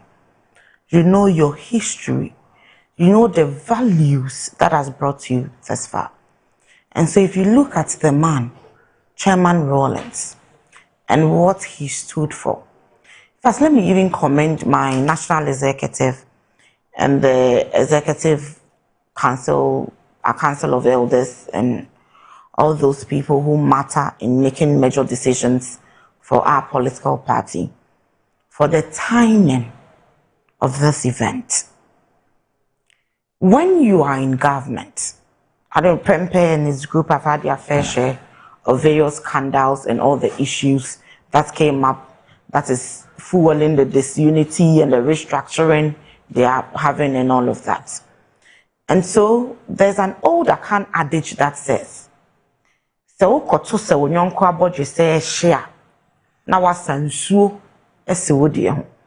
so looking at everything they have been through, it will be so weird and wrong that as a settled government, we will not take lessons from what they have been through that has costed them all the wahala they are going through and the 38% historical defeat that they chopped in this country. 41%. And so, what does Chairman Rawlings stand for? Probity, accountability, social justice, discipline. And so in this very moment that the NDC is in office, it will be so prudent for each and every political appointee, each party member who has found any opportunity in public service to know these values, imbibe it in their hearts and in their ethical standards in whichever position they find themselves. They know how to serve the people, how to share resources, how to be accountable, and how not to create loot and share as we have seen in previous administrations. And so naming the NDC headquarters after Chairman Rawlings, for me, is one of the best things to ever happen to our political party, and for that matter, this country. Because you see, imagine an appointee with no value, no moral values. An appointee who wakes up and feels with all the pomposity that I am there because of a certain power and I am untouchable, and they refuse to even respect the very people who put them there.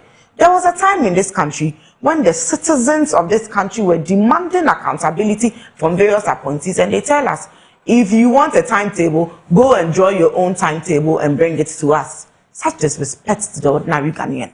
And so it is very prudent that as a people in power, you would understand why you are put there. Because see, I tell people that it is not because I am more intelligent than anybody walking on the streets of Ghana that I was called to come and sit here this morning.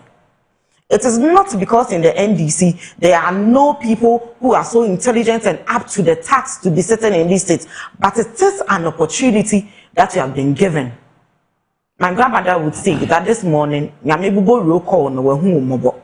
so it is out of that opportunity that you have a seat, that seat you are sitting in. And so it is always right to remind yourself that the power you have was given by someone. And that person is looking forward to see what you promised you would do happen. And so what did the NDC say we would do? We said we are going to make sure that we reset the country. And what are we going to reset? At the time, corruption was everywhere. People were looting state properties to the extent that a whole state hotel was going to go to one person who, according to the committee that did the tendering, said that they were not even the people or the entity who gave us the best offer. But because of power, it was going to happen. We had been in this country where someone gets up and says that no matter what anybody says, I made a promise that I will build a cathedral. 54 million should go into that hole, no matter what anybody says, because of power. We had been in this country when somebody says that no matter what we do, they were going to put e-levy around our necks. And when we complained, they bought a cake and celebrated. But you see, naming the NDC headquarters after Chairman Rawlings. So it is now Jerry Rawlings House. And the name in itself, where are you going to? I'm going to Jerry Rawlings House. It is telling you something, that as you walk into that house, what he lived for should be the standards you should live by. And those standards are accountability, probity, and social justice. As I think what the party wants to communicate is that its appointees, its members will live up to these values and we will never depart from it. Unlike the other side where they always change their lining. They move from here to that end, from UP to that, and then in the history of this country, the elephants gave birth to a butterfly. And so as a party, it is prudent that we live by the standards, keep reminding ourselves the reason the party was formed in the first place and where we are going to. And so I think this morning I would want to say another thank you to the president for the kind words he said. And one thing that stuck with me was that he said, in the former NDC administration, John Mahama won. He wrote to Chairman Rawlings that I want to name the FPSO, the ENI Sankofa FPSO, after you. And he said one thing, you can name it after President Kufuor, but he wants to be remembered with a certain value and not by naming of objects. And then we all know the history of the University of... He said he wants his memories to be inscribed on the hearts. Yes, of the hearts of the people. Of the people. And so the university that he gave his award to, for that university to be established, he even said he doesn't want it to be named after him. We were here when we saw naming ceremonies. In the history of Ghana, we went on a naming spree. Every state institution was being named one way or the other after someone. But this is someone who gave his seed money. In fact, it was an award. He was not obliged to use that money for anything in this country, but he said he wanted to use that to build a university where we can earn knowledge to develop this country. At the end of the day, he doesn't want it named after him. But in our own way of imbibing his values in our hearts, we want to immortalize his name. And every time you walk into that building, you remember that there was a man who was the founder of this party and stood for probity, accountability, and social justice. You know, when Rawlings was alive, one of his biggest challenge or issues he had with the party that he formed, or he founded, was the fact that the party had basically moved away from its core principles. And you have eruditely outlined them, which is probity, accountability, and social justice. And he kept talking about it. I mean, anytime he had opportunity, whether June 4th or 31st December, he had to address them, he would talk about it. Now, up until the minute he died, I don't think he had now come to a certain viewpoint that had changed.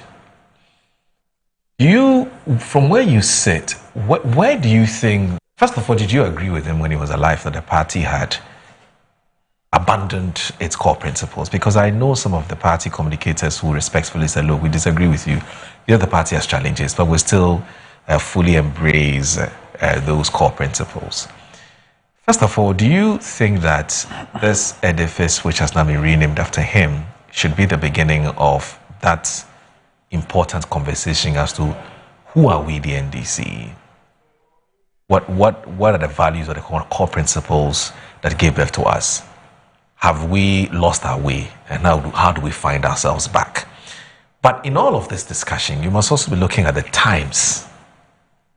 You know, today, in the times, how politics is being run today. What are your views on that? First of all, did you agree that the party had lost its way totally? That's my first question to you. And those principles that you keep talking about, social justice, probity, and accountability, is this something that realistically the party can continue to champion? I mean, at least to the fullest. That's what I should be asking. I don't see why the NDC cannot continue to champion that. From the submission I made early on, every person who has power should be guided by certain principles, because power can easily corrupt. And the views of Chairman Rawlings this morning, may he so keep resting in peace. He was a man in his own league. And I cannot sit here to either disagree or agree. But he's the same man who's taught you positive defiance. Exactly. I cannot sit here and positively define it. Let me laugh. I cannot sit here to either agree or disagree. Right. Because you know why? There was this experiment. I don't know if it's still on YouTube. Okay. You could Google it. Right. Himba experiment. Okay. It says that, do you see what I see? To a certain group of people, they do not see any other color. Everything looks red to them. I'm sure you've come by that theory. Yeah. Yes. It's a Himba experiment. Yeah. Yes. And so they see things in a certain way. Yeah. And so from where Chairman Rawlings sat, he saw things with a different lens. If you look at how old my party is, 34 years, I mean, I was a baby. And so starting the party, he knows how the party was formed, the kind of sacrifices that went into it, the direction that they wanted the party to be on. And from where I sit, I see things that are being done with those principles imbibed in it. And so two people cannot have the same perspective. With all due respect to the founder of my political party, his principles, that are the probity, accountability, and social justice, is what the party has tried so hard over the years to live by, and we are still living by it. To be very frank and honest, let's not sit here and pretend that these things do not happen. That this morning, various headlines on the newspapers from the other house are even looking at actually expelling people or putting them on probation. How do you call that? What you people are calling to be done to the Honorable Kennedy Japan? I have not called. Oh, okay. I saw you've not read the headlines. Oh, okay. So they are calling. When they got to the doorstep, he's not read the headlines. So they are actually calling for the Honorable Kennedy Japan to either be expelled, be on probation, or whatever there is. Or to be suspended. To be suspended, exactly. But then you see, from their side, this is not the first time things like this are happening when they are in opposition. We saw from the Chairman Afoko time, the Honorable Cabinet Japan, the various I think he's still the chairman for Formina, Akwesinti. Yes. A very vibrant person. They were all suspended and they eventually won power. And so for them, these things are nothing new. Yeah. But one key thing that the NDC has done so well is that no matter what it is, we never miss our way. We come back to these principles. And you know, our party school, it's so on course that you go there, you learn your history, what social democracy is, what these principles are. And so sometimes you read the comments on social media and say, hey, where did NDC get this crop of people from? It is because a certain group of elders have decided that no matter how you miss your way, they will find you back on that track. And so that is the difference between our side and the other house. And so if you ask how Chairman Rawlings saw things from his perspective, this is my stance on that. Okay. All right. Mr. Prempe. Are you related to the former Deputy Attorney General? The man who was deputy to Joe Gatti. Oh, he's my big brother, but we are not blood related.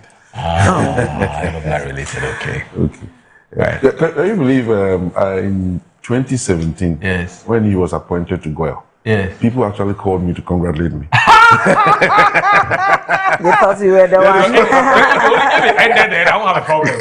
But you know, beyond the congratulations, can you speak to your dad to do this? Can you speak to your dad to do this? No, they thought it was me. Oh, they actually thought it was you? They thought it was me. Oh, I thought they were congratulating because they thought it was your father who had They gotten thought the it job. was me. Oh, because the same name, Kwame. Okay, in this case, Kwame Ose Prempe. You are Kwame A Prempe. Amo Prempe. Yours is Amo Prempe. I say AMO. AMO. Oh, okay. Okay, and you're not related in any way. No, we are not blood related. Okay. Yeah. You know what's Deputy Attorney General? He was very vocal. Oh yes. He's a very, very nice man. He's a very smart man. And I admire him a lot. I'm sure they've all retired now. I mean, he's doing a lot politics. for the party in the background. Oh, in the background. Yeah. He was a good man. Yeah. He's a good man. He's a good man. He's a good man. Okay.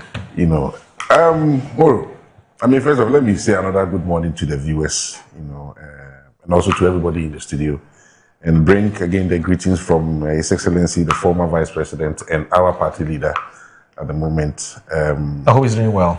Yes, who's doing very well. He wishes all Ghanaians also well as well, and wishes the Black Stars all the best for this evening. I hope we win, but we'll get to that point. Yeah. You see, Moro, I mean, when the topic, you started with the topic. Yeah. You know, I was hoping for Louisa to, you know, stay on the guard and in the respect of the memory of, you know, Chairman Rawlings or President Rawlings, you know, to eulogize him, you know, in a way. But she seemed to use that opportunity to do some unnecessary propaganda. And I don't think it was the right moment when we are eulogizing, you know, President Rawlings. It's very unfortunate, you know, that you have to bring the, I mean, for me, it was not necessary. You know, we are talking about, I mean, for whatever it is, you know, he has been an immense, you know, support for the country as Ghana. You know, we went through a very turbulent, you know, period under him. But somehow he was able to steer Ghana back to democracy. And that one, you can't take it away from him. So whatever happened before that, of course, everybody has their stories. You know, we in the MPP, we have our stories, we have issues and all that. But at the end of the day, under him, Ghana steered back on the right path. And we became a democratic nation. We are one of the formidable democracies, you know, within the African region, and actually the world at large. You know, so that you can't take that away from him. So honoring the edifice, you know, after him, for me, is in the good cause, you know. But Moro, I think as a country we should look very well into presidential libraries, you know, to preserve the good works, to preserve the memories, the ideas, you know, and the ideologies of our former president. And I'm aware that there is a law that is ongoing that we want to, you know, bring that into being, where the state will sponsor, you know, these presidential libraries. And I think it's something that is in the right cause, and we must champion it and ensure that we keep the memory of, you know, former presidents alive. For whatever it's worth, they've been the head of state of our country. They've decided the course, of how our country, is going. So I think these are things that we should not lose. If you look at all our former head of states, we've read a lot about them, we've heard a lot about them, but there is nowhere that you can go and then take it all in, from their life, to they were president, to even to their death, and that is something. If you look at the American model, recently the Obama, presidential library was, was commissioned, and I think we should go into that direction. Yeah. So let me commend NDC, for naming the edifice, after President Rawlings. I think it's a good thing that you did. He did a lot, for the party, although he didn't recognize his party, at the latter days, of his life, which is very unfortunate. I'm not saying it; he said it. Right. So it is very unfortunate, but we are where we are. We remember the famous, babies with sharp teeth, and all these things, And speaking about struggles and challenges within political parties, I think Louisa should know that the NDC also have a fair, period that they've went through, even worse that we are going through or we have gone through, ever in our political party. If you have the founder, one of the founders, being kicked out of the party to the tune that she formed their own party, you can't compare that to anything that has happened within the MPP. So yes, if she sympathized with us, I thank her for that. But worse have happened in her party, and I foresee that even worse is going to happen within her party. It's the first time that in Ghana that we've had two cabinet ministers fighting in the media. And it's just not verbal fighting, Moro. We also, fighting on official letterhead of their ministries. You mean nowhere cool? So nowhere, exactly. Nowhere cool. Yeah. We've seen Chairman Asiedu Nketia, and the Minister of Education and the Minister of Interior. We've seen all the exchanges, and there's worse coming for them. So I wish them well, that they can also sail through the turbulent times ahead. Right. We've gone through the majority of ours. We've now elected our flag bearer. Whatever it is, the whole party agrees that Dr. Alhaji Mahmoud Bawumia is our leader, whatever the case. And the whole party is united behind Dr. Bawumia, right? Okay. Of course, you can't have a party where 100%, not even a party, an organization. There's nowhere in the world that an organization, you have 100% of the people thinking the same. Right. So there will be people who are thinking otherwise. And the duty of the flag bearer or of the leader of any organization is to ensure that he's able to convince people about his ideology, about where he wants to take organization and bring everybody on board. And that is what Dr. Bawumia has been doing, and he continue doing. So I think we are in the right direction, right. And we are also restructuring. We've done our polling station elections. We've just finished our electoral areas. We are now doing the constituency. We started selling the forms and all that. So we are in the right direction. But definitely, it's not going to be a smooth sail.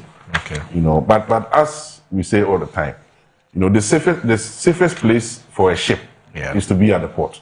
Yeah. But that's not where it was meant to be. So once you are sailing on the seas, there will be storms along the line. Yeah. And you have to navigate your way through it. And that's what we are doing, and that's what we continue to do. Okay. There's one thing that Louisa said that, I want her to take very serious. Sure. And she mentioned that there's a hotel that an individual wanted to, take, which is very unfortunate. And I think she's referring to Dr. Brian Champon and his Rock City Hotels and the Snit Hotels. Matter. Moro. We were in this country, and all Ghanaians bear witness to this, that when the SNIT issue came up, right, and let's not forget about this, let me emphasize, when they started with the tender for the takeover of the SNIT hotels, Honorable Bernard Champon was not a minister at that particular moment, right? They started the tender. He went through, or let me say, his company went through the process. Right. They presented every document that they have to present, and then they won the bid. And there's something that Louisa said that in terms of he was not the cheapest. Or you see, in procurement, it's not about the cheapest. It's about the best responsive. I didn't say cheapest. I said best offer. So you look at all the conditions and the requirement that you requested, and then you select the offer. And there was a tender committee, capable tender committee, competent tender committee that selected his hotel. But we saw the brouhaha. We saw the propaganda that was done.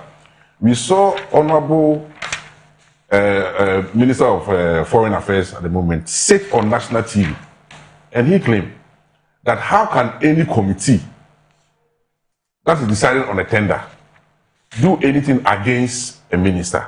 And that's Honorable Brian Champo. Now we have the same NDC who are now in power. They put together a committee, and within 7 days, they awarded the Diamond Mines, the brother of the president. Now, if you are telling me that no committee, can bring anything negative about a mere minister, how about the brother of the president? So this hypocrisy of the NDC, is something that's baffling. And I think Ghanaians, we must open our eyes where if it is the NDC is doing it, they claim it to be good. But if it's something that the NPP is doing, it is bad. We are talking about scandals. What scandals have we not seen in this short time of the NDC? We spoke about the Sedina Tamaklo issue. Look at how they've bastardized Ken Oforiatta, who has not even been found guilty, who they have not even taken the matter. It has not. The judge has not even sat on the matter yet. They have not even presented their case to the courts yet. And look at how they speak about him. And here we are. We have a convicted criminal who has been brought into this country, and the Minister of Information or government spokesperson says he has no idea where she is. So basically, the government is telling Ghanaians that they don't know where she is, and the only thing they can say that she is under, what word did he use? Louisa, help me out. It's under custody of the prison service. Custody of the prison service. Moro, if somebody tells you somebody is custody under somebody, we can be sitting here with her, and if the prison service guard is standing here, she's still under custody. Is that not so? Where is Sedina Tamaklo? It's a simple matter. So the government is telling us that they don't know where she is. Yet every day they are telling us we should go and bring Ken back. How can an opposition party go to the USA and bring somebody to Ghana? While you, the government, you are there. In January, Moro, if we remember, when Ken was arrested by ICE, the Attorney General and his deputy went around saying, he has been arrested because of the engagement we have had with the US authorities. And we should expect him in Ghana soon. Here we are, 6 months later. He's not only still not here, but he's been granted permanent residence in the US. Okay. Then I asked, what engagement have you been having with the US authorities? All right. So, Moro, this was let me get back on track. Rawlings. I commend the NDC okay. for naming the edifice after Rawlings, and I think it's a good cause. Okay. And I think we must strive and we must push for presidential libraries. Okay, so just want to lead. I want us to move on. I don't want us to litigate this matter, otherwise we'll spend the whole day litigating, right? But I Kojo Chumbuafu, today is Kojo Chumbuafu's birthday. Oh, Uncle Kojo, happy birthday. In fact, Kojo, you've been so fair to me.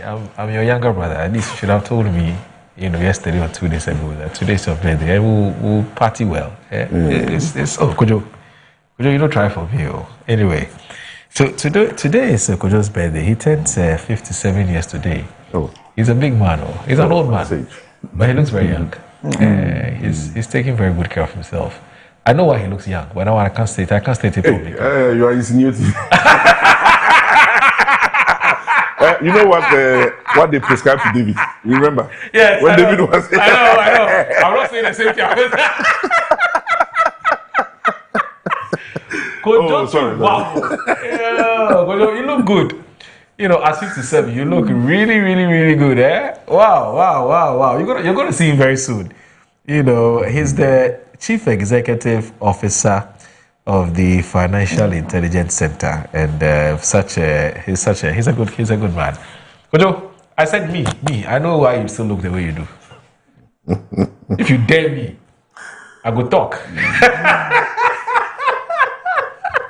Anyway, Kojo, happy birthday to you. And what can we say?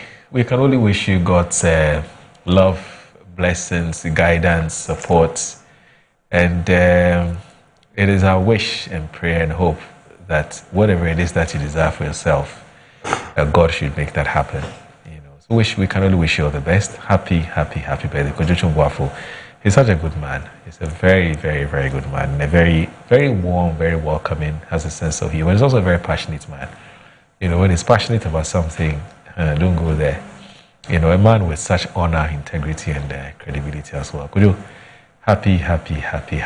We're all lucky to have you as either as a friend or a brother, as an uncle, father, or in whichever capacity. I'm sure that my two guests here would also want to wish you a happy birthday. Louisa, what do you have to tell your big brother? Kojo, today he turns 57. I want to wish him the very best. Right. In fact, he's one of the men who actually champion empowerment. He's always there to give you every information you need. Right. And so I want to wish him the very best. And for his good heart, may the good Lord keep protecting him. Right. Happy birthday. Right. Okay. All right. But you've met him personally? No, I think we might have met but I've not engaged him personally before. Right. You see him on TV. Yeah, I mean, from afar. But I wish him also a wonderful birthday. All right. And it's a good day. May Ghana give him a good birthday gift. As you come up against England. He's also a sports enthusiast. Yes. Oh, Kojo loves sports, especially football. Whoa. So the man shout out. Hey, look at him. Shout out, brutal. Anyway, Kojo, once again, happy birthday. Anyway, so Luisa, what senior high did you attend? Did you graduate from? I'm assuming it's senior high. Memorial African Methodist Episcopal Zion Senior High School. Hey. What's your interesting? I went to a school. I should know this, but I think it's escaped me. So if you're if you're graduate of Agri, what are you termed? Amosa. Yeah. I had some lady friend there. Hey, Buru. In 95 when I was in senior high. Okay. I had a friend there. She's a friend. So the thing about Amosa is that they're very. We didn't ask for the particulars, so. Okay. No, I'm just saying that they're nice people. You see, Louis, a very nice person. Oh yes, Louisa is a nice person. Yes. The propaganda is just on the high end. Louisa, when you graduated, what did mommy come to do for you? First of all, they came. Your parents came to campus, right, to pick you up. They didn't. No. Oh, so you carried your chopbox and trunk and went home? Yes, so at the time, the school had a partnership with Metro Mass. Oh. And so they come to campus, and pick you you register beforehand, various destinations. Okay. Then they pick you up. Your parents didn't come there? Yes, when I got to the bus stop, my big sister picked me up. Oh, okay. Okay. Bus stop, as in my area. Oh, your area. Back in Kumasi. Yes. Okay. Did she meet with any pomp and pageantry when she met No. you? Nothing? No. Okay, I'll ask Kwame the same when we come back. I want to know how things used to be back in the day. He will also tell me what school he attended. We have some old school, we have some school homecoming that we do on Thursday, so maybe this conversation will dovetail into that. So, you're watching Good Morning Ghana on Metro Television. Please stay with us.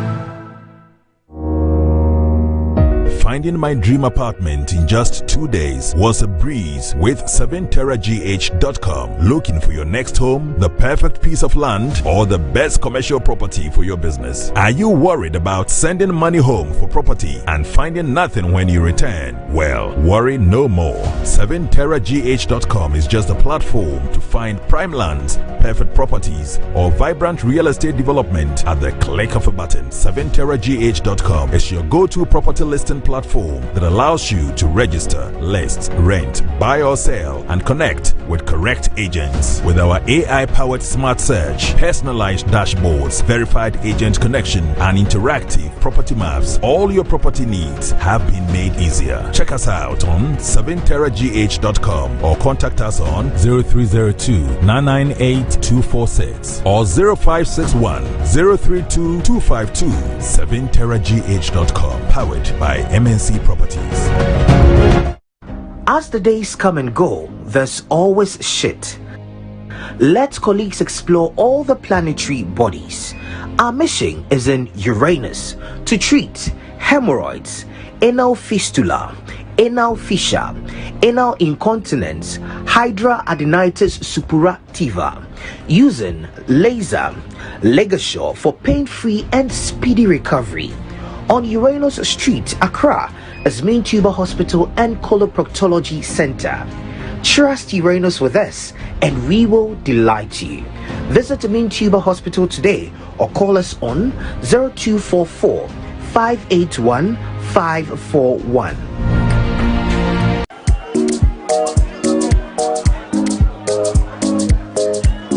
Madam, I'm looking for Abena.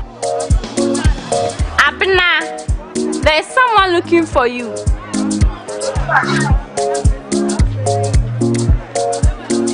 Madam, please, where's Abena? Abena, yes, ma'am. Is this who you are looking for? Madam, please get me Abena. Please. Della. Abena bra. Oh, Abena. It's not Abena rice. Keep eating it. Abena rice. And Nijin Kwa. FDA. The Black Stars made their first appearance at the FIFA World Cup in 2006 in Germany. And now, after 20 years, they are here again in 2026.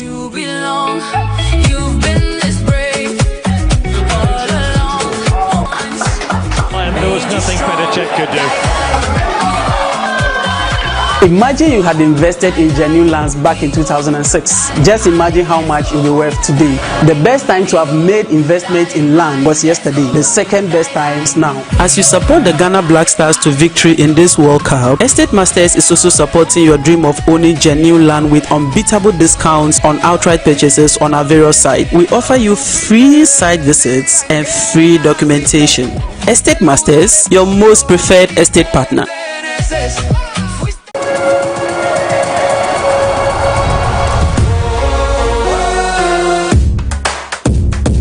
The ultimate World Cup experience is here, and it's at Estilo.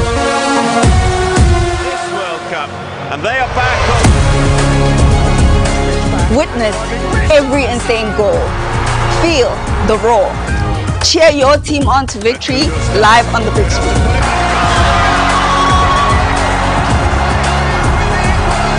Dive into live studio action with Metro TV. Sip on bold signature drinks and devour mouth-watering food straight from Estilo Bar and Kitchen.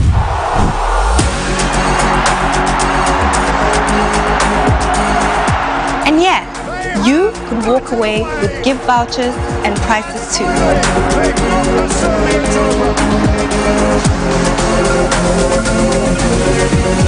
Estilo, the World Cup is here. Live it loud, love it hard. Only here.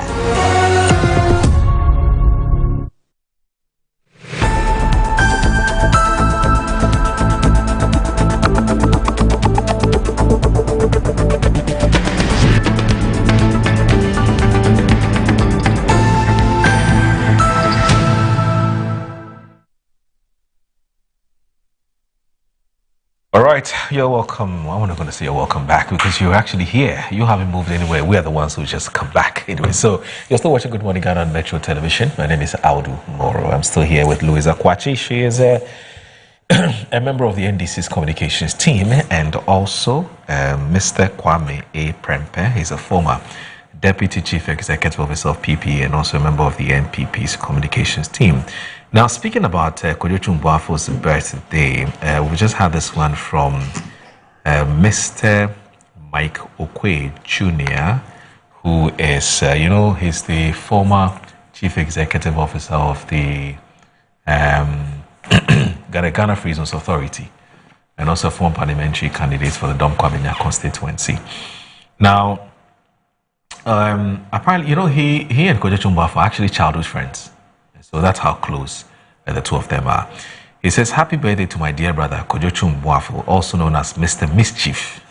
And then he laughs, "May God give you long life, more wealth, and the best of health." And he says, "Peace, bro." And that's his happy birthday to my dear brother, Kojochu Mboafo, also known as Mr. Mischief.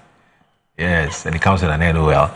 And it says, "May God give you long life, more wealth, and the best of health." And it says, "Peace, bro." Anyway, so that's a typical childhood friendship type of message. Anyway, so Kojo, once again, happy birthday.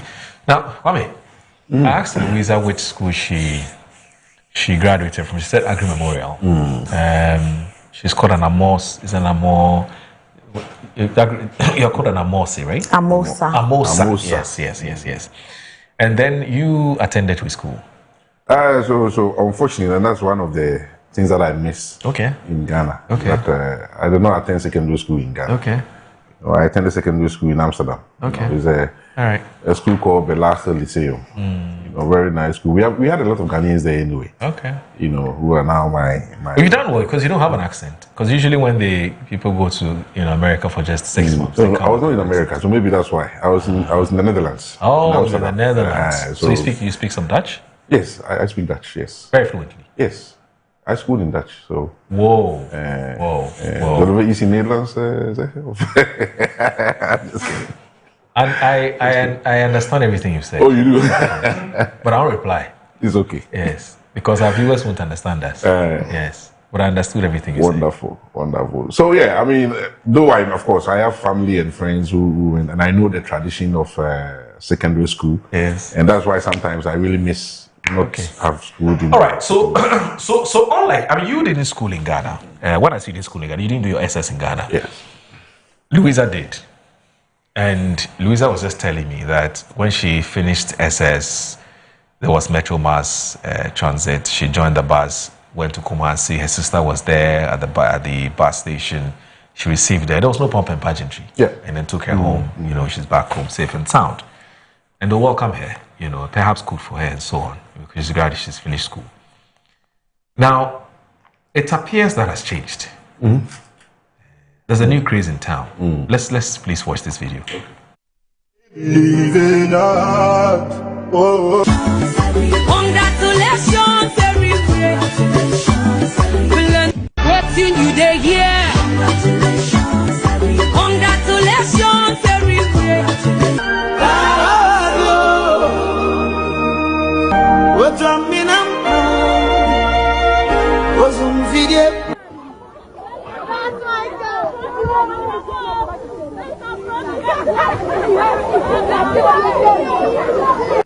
Believing us.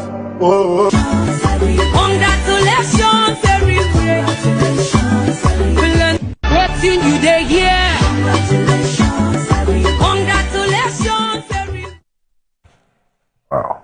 All right. Need I say more? Need I explain? I think you've just seen it. The cars, the bouquets, and the flamboyant celebrations on our school premises after graduation, not even after graduation, after writing their final papers, not even after graduation. Now, today's daily guide is in today's daily guide, page 11, and it says government bans cars, money, bouquet, flamboyant celebrations on school premises, and Prince Fifi York says the Ministry of Education has suspended all senior high schools graduation ceremonies nationwide, while the Ghana Education Service has banned flamboyant post-examination celebrations on school premises. Now, the move follows public concerns over excessive displays of wealth, with parents prohibited from presenting expensive gifts such as cars or money bouquets. Now, a statement signed by Hashmin Mohammed, Press Secretary to the Minister for Education, Harun Idrisu, said the ministry has taken note of growing public concerns regarding the increasing trend of excessive display of wealth and flamboyance during graduation ceremonies in some senior high schools across the country. The ministry wishes to emphasize that schools are institutions for learning, character development, discipline, and the nurturing of responsible citizens. Graduating ceremonies are intended to celebrate academic achievement and personal growth, and should therefore reflect the values of modesty, dignity, and respect associated with the educational environment. The ministry strongly condemns any conduct by students, parents, guardians, or other stakeholders that promote extravagance and distracts from the due purpose of school ceremonies. Part of the statement read, the Education Ministry further directed the Director General of the Ghana Education Service to suspend all senior high school graduation ceremonies nationwide with immediate effect, pending a review of existing guidelines of governing such events. Now, I'll start with you, Louisa. I was under the impression that one of the reasons why we're paying people school fees, free SHS, was because we're assuming that parents couldn't afford it. And so we'll take all of us, our taxpayers' money, our taxes, we'll take it, and then we'll pay their awards to go to school. But it appears that maybe we're wrong. Not all of them are broke. I mean, there are some very, very rich parents who are buying their children very expensive cars. These cars are costing no less than 250,000 Ghana cedis. I'm seeing some G-Tor. Yeah. And I've seen some Honda Civic, which is almost 200,000 or 220,000 thereabouts. I think the Jet was 400,000. The Jet was 400,000. That's what I read somewhere.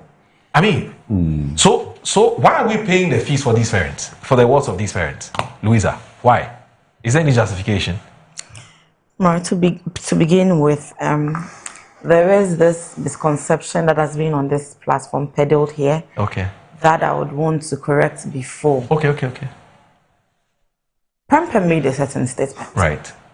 That Mr. Ibrahim Mohammed's acquisition of a mine was made within a short while, and it is kind of hypocrisy. I said the tender was 7 days. Okay. And so the NDC and its hypocrisy and all of that. One key thing we should note between these two scenarios is that Mr. Ibrahim Mahama is not a member of this government. He is not a political appointee. He is not an elected officer. And in this tender process, it was so transparent that there is not a single person who has come out to say that someone bid higher and was given a best offer, and then the committee decided to give to him. If you recall, let's cast our minds back. I remember having this discussion in this same seat, in this same office, in this same studio. The issue was that someone came up to say, that was the then party chairman of the NPP, came out to say that his son even gave a better offer. And so let's not compare apples to oranges.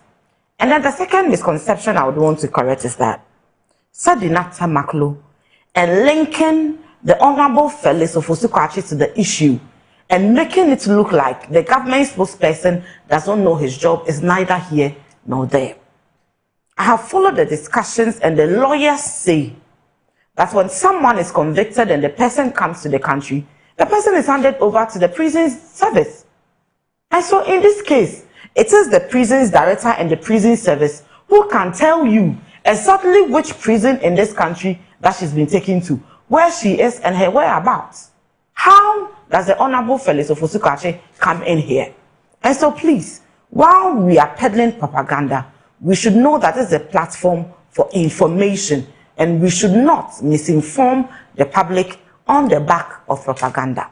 So that being said, the issues of celebrating awards after writing their finalism, I want to congratulate all of them for writing the exams, and I pray that they come out with flying colors.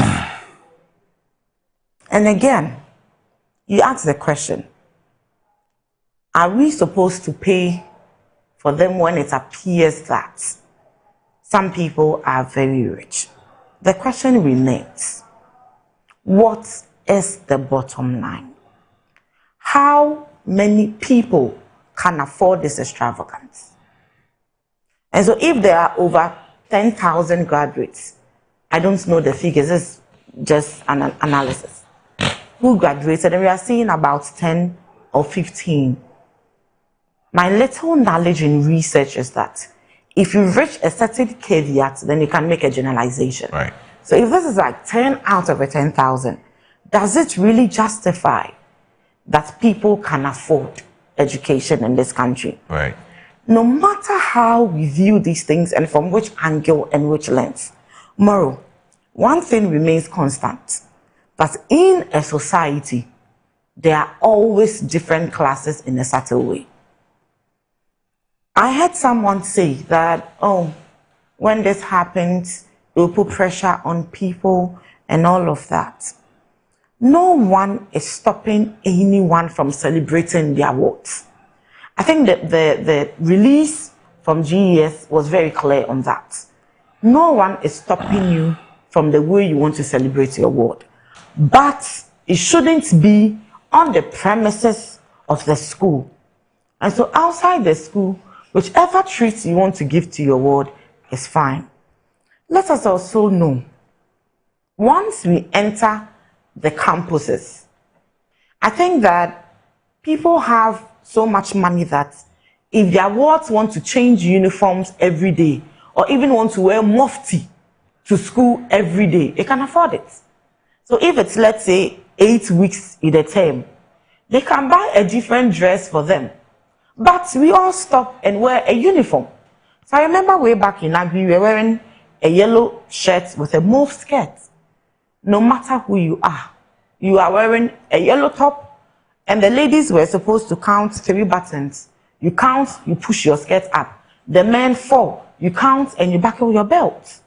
And so there is a certain kind of training that the system is imbibing in our wards at this level of their education. So I believe that if we are all going by it, it will help us set a certain moral standards amongst our wards. And that's being said, moral. In this country, if we are being very honest, all fingers are not equal. You can ask someone today, where do you stay? I know when they open the Wager Dam at a point, the entire place gets flooded.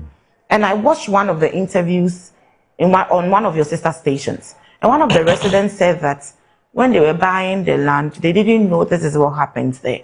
So when it rained, when the rainy season and it started, and they confronted the person who sold the land, the person asked them, at the time I bought it for you, was the land flooded? But someone stays in that area. It's a matter of our economy. That is what they can afford. And someone also goes to that same school with someone who lives in such an area. And that person lives at cantonment. And so can it also be said that because we attend the same school, we should all go and stay in cantonment? Or when they ask you where you stay, you cannot say you stay at cantonment because somebody will feel a certain way. That is not what this is about. I've been reading that commentary on, and people challenging it. Let us all come to an understanding as a people. And this is a moral plea. That once we subject our kids to the training of our second cycle institution, the rules and regulations that govern the institution should be abided by. Other than that, I can wake up and say, my ward looks very nice in braids, so I can afford braids. My ward should go to school and wear a braid. And if you cannot afford braids, the straight rule of having a haircut should apply to you. I don't think that's the kind of society we want to build. The kind of society we want to build is a society that is fairly equitable. What is right is right. What is wrong is wrong. And so GES is saying that, please, celebrate your children in whichever ways you want to. But it shouldn't be on our campuses. because we have put in place certain measures and certain systems to raise these wards in a certain moral standard. And so let us not send these luxurious lifestyles to these environments. Okay. And then again, one question I keep asking myself. You are buying a vehicle for you can afford it, no problems. Right. But have you thought of some legal implications? The child is 15. Do our laws permit children who are 15 or 14 to have driving license? Right. And so the vehicles that are being bought for them, how are they going to drive it in a legal and acceptable manner? Do we give driving license to people who are 15 and 14 years? Right. Can they even see from where they sit whether there are even potholes? Are they responsible enough to be on our roads? In the case where they are veering into an accident zone, they see an oncoming car behaving in a manner that they have to swerve. Do they have that mental faculty enough to know that this is a risk and we should run away, park or divert in this manner? So please, while we can afford luxury, we should be mindful the kind of age groups we are giving certain luxuries to protect all of us. Because I believe this morning, if I wake up and say I can afford a car for my child who is moving from kindergarten to class 1. And then, you know, these days we have toy cars in the house. Yeah. So the fact that the child can drive the toy car perfectly, and I have some 200,000 I can buy, because I know when they are from kindergarten to class 1, they do graduation these days. And so do I have to buy a car for the person? There is this Bible verse that comes to mind. We have every right to do everything, but and so on this, I think my submission will be simple. Let us all as a people abide by the rules and regulations that govern or that are set out by the institutions that govern our second cycle states. Right. And you know, Louisa, when I raised the issue about funding or paying the fees for these wards, I mean, that it was not to suggest that all the the students who attend senior high schools can actually afford, but it was a kasakwa. Yeah. You see, the point I was trying to make is, you remember when this whole conversation about free SHS came up, there were two schools of thought. There was those who said, look, let's rather find people who generally can't pay. Vulnerable. Let's figure out, you know, a system or some kind of modalities to pay for people who can't pay. And then those who can pay should be allowed to pay. Of course, the counter argument was that, look, it's all our taxes, so whether you're rich or poor, they should pay. So we've been arguing this matter for a very long time. Now, that parent who has bought these cars and spent lavishly on their wards just for graduating, no, for writing their final exams in secondary school. Yes, when they are not even sure whether they'll pass the exams, and for that too they'll graduate. They're not sure, but they've done all of these. Is there any moral justification for us to continue to pay the school fees for children of, or let me say, for this dadaba, or for want of a better word? Is there any moral justification for us to use the poor taxpayers' money to pay for a rich man's child or daughter, and then after writing their last examination, they'll buy them a car? I mean, we need to think through some of these things very carefully. Yeah, okay. You know, so I don't know. I'm just thinking aloud, bro. So Moro, I mean, in terms of whether we should be paying for the rich people, I have two schools of thought. I have two things that I say about. One. Remember, Ken Fuata agrees with me. Yes, I mean, one. Yeah, I know. Okay, Louisa. Yeah, I remember. I remember. First, one. The first point is that it's difficult to do means testing in our current dispensation. We can, but it's very difficult. It will be so cumbersome. If you don't take care, we might spend so much time and effort on it that in the end we will even be losing money. So that is one. Because as we speak, in fact, just recently, Harry Redus was telling us that I think close to about 60% of every all the money we collect or get fund goes into free SHS. 60%. Yeah.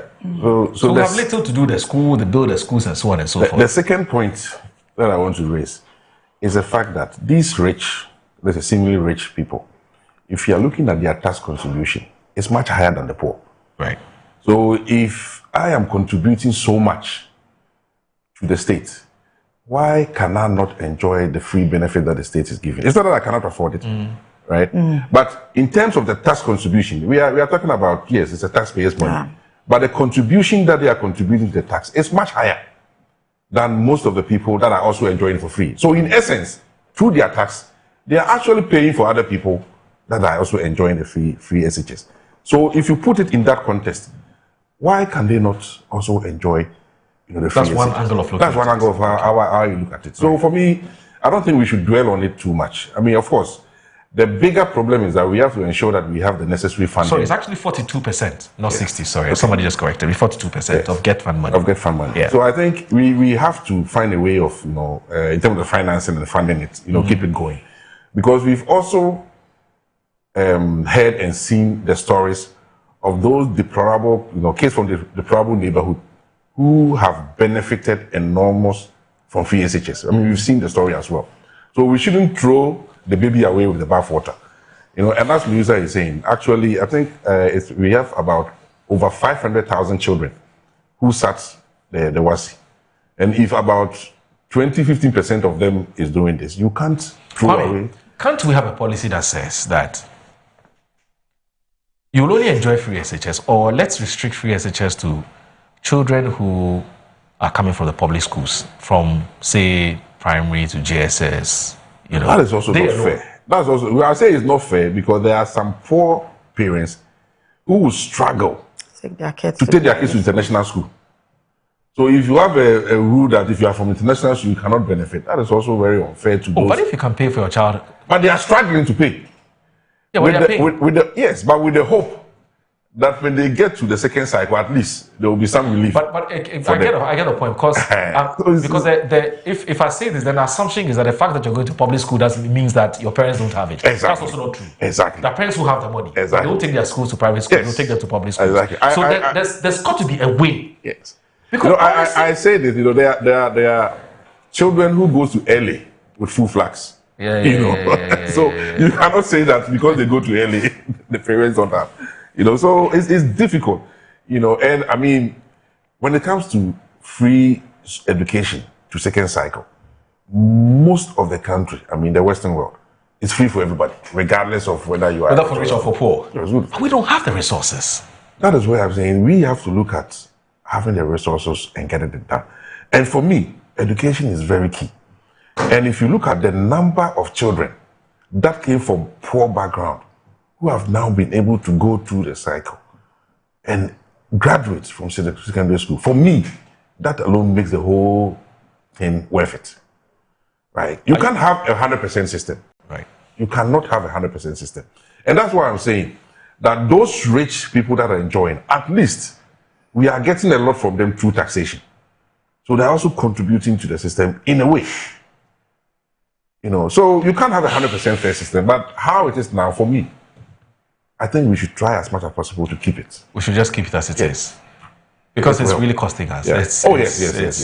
It's such a total on the budget. But anyway, and if we go on about this lavish spending on... I mean, as Louisa is also saying, and I agree with her, with the fact that you can't stop a parent from buying what they want to buy for their children if they can afford it. Right. So in terms of buying your child a car or whatever you want to buy your child, I'm not against it. But a car they can't even drive because they are not 18. Oh, so someone can even hire a driver for their children. Anyway. Yeah. I mean, some people will buy cars even when their children are in primary. And then the driver will be dedicated to the child, bringing them to school and back. Hey, I'm not going to you. Oh, I'm not going to you. That's the problem. That's true. So that one, you can't stop it. People feel that they've worked hard. Would you do that for your child? They've worked hard for it. Get him a driver at a very young age.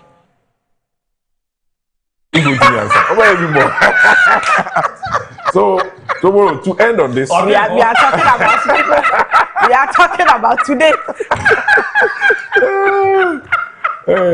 So as long as we respect the rules and regulations of the institutions that the children are in. So do whatever you want to do for a child. But not in the school. Because it can also have a psychological impact on those who don't have. And I to some extent, I think it can also make the children very lazy. Because they can't fee. So what must I learn? What must I work out? Haven't you realized that a lot of the so-called rich build industries, especially in our part of the world, yeah, once they pass away, that's the collapse of the That's true. business. It's a problem. Yeah. It's a problem. Anyway, so now Kojo Chumwafo is thanking all of us for the birthday wishes. Thank you so much, Moro, and thanks to Louisa and Kwame for all the good wishes. It is my favorite wish. In fact, you forgot about your childhood friend, Michael Quay. He did say, looks like you left him out. Anyway, I'm sure you handle it at your level. But it says, thank you so much, Moro, and thanks to Louisa and Kwame for all the good wishes. It is my favorite wish that the Black Stars give us all a big smile today. The 3 lions who, in actual fact, have no native lions anywhere on their island should hear from us in a loud way. Usually, on a day like this, I would ignore provocation. But please, Kwame, you are crying more than the bereaved. Somebody did tell me birthday today. Oh, Kojo, he said you are crying more than the bereaved. It's that you should worry about what Honorable Kennedy Paul is about to do in June 2027. The UP may just end up being the main opposition to the NDC. Oh, Kojo Chumwafo. Anyway, so Alfred Kojo Thompson, a very, very good friend of mine as well. You know, he comes on the show from time to time. Yes. That says, Moro, I wish my brother Kojo a happy birthday and many blessings. Can you please put this special dance to up so we all see his skills? Now, Bright, I beg you, I'm told there's a video of Kojo Chumwafo where when he's in his elements, the way he dances, I'm sure Bright will play it at some point. He said, we miss him and wish him the best. I'll see him on Friday, I believe. Special guest, special request, please put up the dance for everyone to see Kojo's moves. But he also says he wishes you the best. And he said to my NDC sister, please tell her Sedinam isn't an ordinary case. She's a high-profile case, a former government appointee, so it will be sad as a government to say they don't know where she is. In fact, it will be very responsible to say that since we should know, we should have information from government and not the other way around. That's thanks. That's from Alfred Kojo Tradels. Alfred Kojo Thompson. Sorry. Peter T from Shukra says, good morning. And this is Peter T from Shukra. More, send this message to all Ghanaians that Allah has a purpose for Ghana Black Stars. Today's match is nothing different from our last match against Panama. Let's all, as Ghanaians, shift our attention from negativity to positivity towards reigniting our hopes and inspirations in support of Ghana Black Stars, at least for today against England. Irrespective of our political affiliation, Moro, much as I agree with the Minister for banning and calling off school graduation and its celebration, I want to suggest that the ministry must also take into consideration to allow for broader consultation that will involve parents, teacher council, and other stakeholders to encourage productivity. We need to protect our own against external pressure and aggression. Peter T. from Shukra. And Colonel Festus Abuaje retired. He's a regular viewer of this show. So from time to time, he will send us his feedback. But he says, may I suggest that your production team display the names of your panelists intermittently so that those who join in can identify them? That's a very, very good suggestion. Bright, I'm sure, Bright, please take note that from time to time, please display the name. So when he's talking, you can put his name there, and when she's talking from time to time so that people get to know who they are. Kennel, thank you very much for that suggestion. We truly and honestly appreciate it. Thank you so very much for staying with this show. We thank you for being a loyal and a distinguished viewer of the program. Now, Kojo Chumwafo is back. Thanks a lot, my brother Mike and Alfred. Yes, finally. Mike Okoye Jr. and Alfred Thompson. Kojo Chumwafo says he thanks you very much for the birthday wishes. Now, Alhaji Hamza says, please wish Kojo a happy birthday for me and tell him to remember me small. May he live long. But he says, good morning, my brother. In fact, I'm more than the word happy this morning. And the reason being that at long last, our headquarters has today been named after our founder, Jerry Rawlings. May he so rest in perfect peace. I also pray that with this act, we come together as one front to win the 2028 elections in his honor. And he will forever be happy with NDC, wherever he is. God bless our homeland, Ghana, and God bless the NDC. We should remember one thing, that together we stand and divided we fall. Unity is key to our victory come 2028. And that's from Alhaji Hamza from Pig Farm. He says, please wish Kojo a happy birthday for me and tell him to remember me small. Okay, I've looked at that already. Now, Kwame Sapon Asiri, he's a CDD fellow.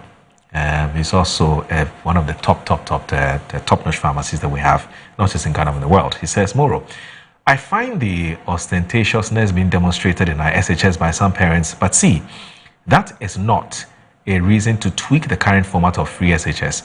One day, when we sit to compute the long-term impact and increased literacy on GDP growth rates, we will realize how easily the current financial strain will be paid for over and over again. Many countries did this before us, and are reaping the economic benefits. All right, Kwame, thank you very much for that message. Now, Alfred Kojo Treadle says, I'm very excited that GS has banned lavish celebrations in school. It was just ridiculous and totally absurd on the part of some parents who never gave a second thought to their behavior. It's rather unfortunate that they had to get to this point before action was taken. Alfred Kojo Treadle, he says, best replacement for the Deputy National Organizer position of the NDC. Alfred, good to hear from you. Now, let me read this one from Musa Watoin Asawasi. He says the former President General Rawlings remains an icon of Ghanaian politics whose contributions to democracy, national development and education are undeniable. His leadership helps strengthen Ghana's democratic stability and expand access to education. As we reflect on his enduring legacy, we pray for God's guidance and comfort for his family and the NDC fraternity during this period of grief. Moro, wish my dad, elderly statesman, my dad Atuahoe, a happy Father's Day, and my brother Kojo Chumbafu a happy birthday as well. Now, this one here from Reverend Samuel J. He's an elderly statesman, also with the PNC. He says, my birthday to Kojo is a win of the Black Stars today. Good morning, Kojo. I mean, Honorable Kojo Chumbafu. Yes, I get that. But Moro, you are in your jersey already, but you haven't mentioned your position, either defense or forward line or midfield. Hey, now this matter. Moro, free education must be to all Ghanaians in our society, regardless of where one comes from or where he or she belongs. But the fact is that we just rushed into its implementation. Mr. Charles Bisu, I have seen your message. Thank you. Thank you very much for the message. Now, Jesse Boako Jesse Boako is a political science, a political marketing expert. He says, more quick one, Louisa should kindly hold on there. Ask her if Gabi Asare-Chidakun was a government appointee and an elected national officer of the NPP. The NDC used Gabi's name in every argument. Let's stop this hypocrisy and elevate the discussion for the betterment of this great nation.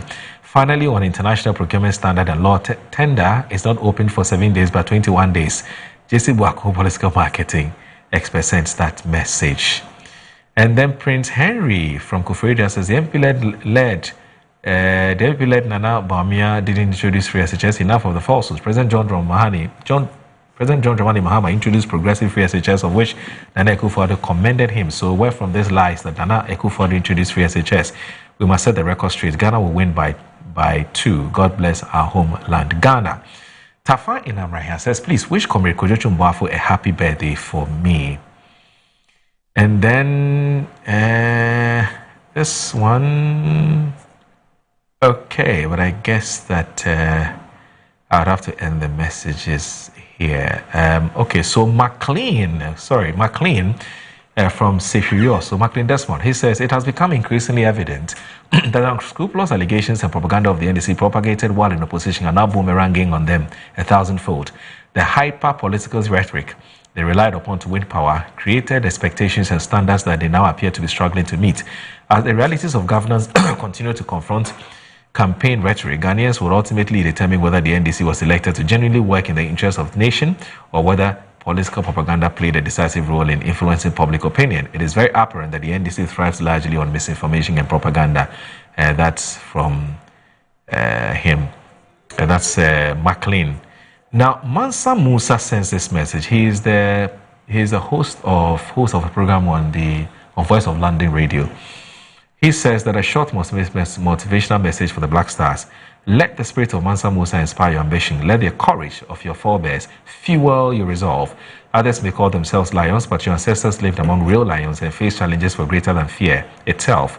Omari Jata comes to mind. Stand strong, be fearless, be decisive, be Nkrumah on the Ghana. And when you meet the humble lion, have the wisdom to tame it. When you meet the stubborn lion, have the courage and strength to overcome it. And indeed, you can slay and slaughter. Walk with confidence, act with purpose, lead with conviction. And when your work is done, when you have conquered doubt, adversity, and fear, the word, my sons, will not merely be your oyster. It will be your kingdom. Ghana, Osei, Ghana. Go Black Stars, go. That's coming from Mansa Musa. All right, so the Black Stars are coming up against the Three Lions of England. But before we do that, let me, if I don't read this message, now trouble for me. Now, Gideon Ejapon, MPP Western North Regional Youth Organizer, hopeful. The NDC has overseen electricity tariff increase of about 30% and water tariff increase of about 20% within just 1 year and 6 months in office. Yet the NDC seem to believe that Ghanaians are pleased with these development. It appears they underestimate the level of frustration and dissatisfaction many ordinary Ghanaians are expressing daily over the rising cost of utilities and the growing burden on household incomes. Yet, they can justify and defend these increases as much as they wish, but when the full impact is felt across the country, the reality on the ground will tell a very different story, and that message will be loud and clear. Ghanaians are paying close attention. They are taking note of every decision, every promise, and every perceived excess, and ultimately time will be the best judge. Gideon Ejapon, MPP Western Regional Youth Organizer, hopeful. Collins Adomako. Oh, I see. He's the MP for Efija North. He says he's your classmate. Yes. He says greetings to you. But I say he miss you. You have a group studies. You have a group studies this evening with him. Yes. Oh, okay. At what time? I want to be there. No, I'm as an observer. On campus. Okay. I hear you. So, Prosper Shikwe says, Bro, say a very special birthday to Kojo Chumbuafu for me. He is a great guy, and I totally agree with you. He's a great guy. Now, Desmond, who is the managing editor of the Catalyst newspaper, says, good to see Louisa back on Good Morning Ghana. Solid communicator. People are excited that you're back. Mystic Wonder Avuko inside and someone registered. Good morning to you, Moro. There's no more discipline in our basic schools. I expect more disciplinary measures in our basic school. The legacy of J.D. Rawlings lives forever. I wish Black Stars all the best. Now, let me just do this, and then, as part of our sanitation minutes, I have this quick one to do before we talk about the Black Stars briefly. Now, in a rapid public health response, Zoom Lion Ghana Limited is leading a nationwide post-flood intervention. The company has deployed emergency fumigation and disinfection teams to flood-affected communities across the Greater Accra region in partnership with the National Disaster Management Organization.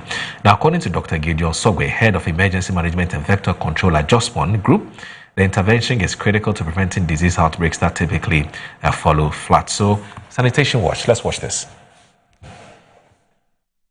From Jospon.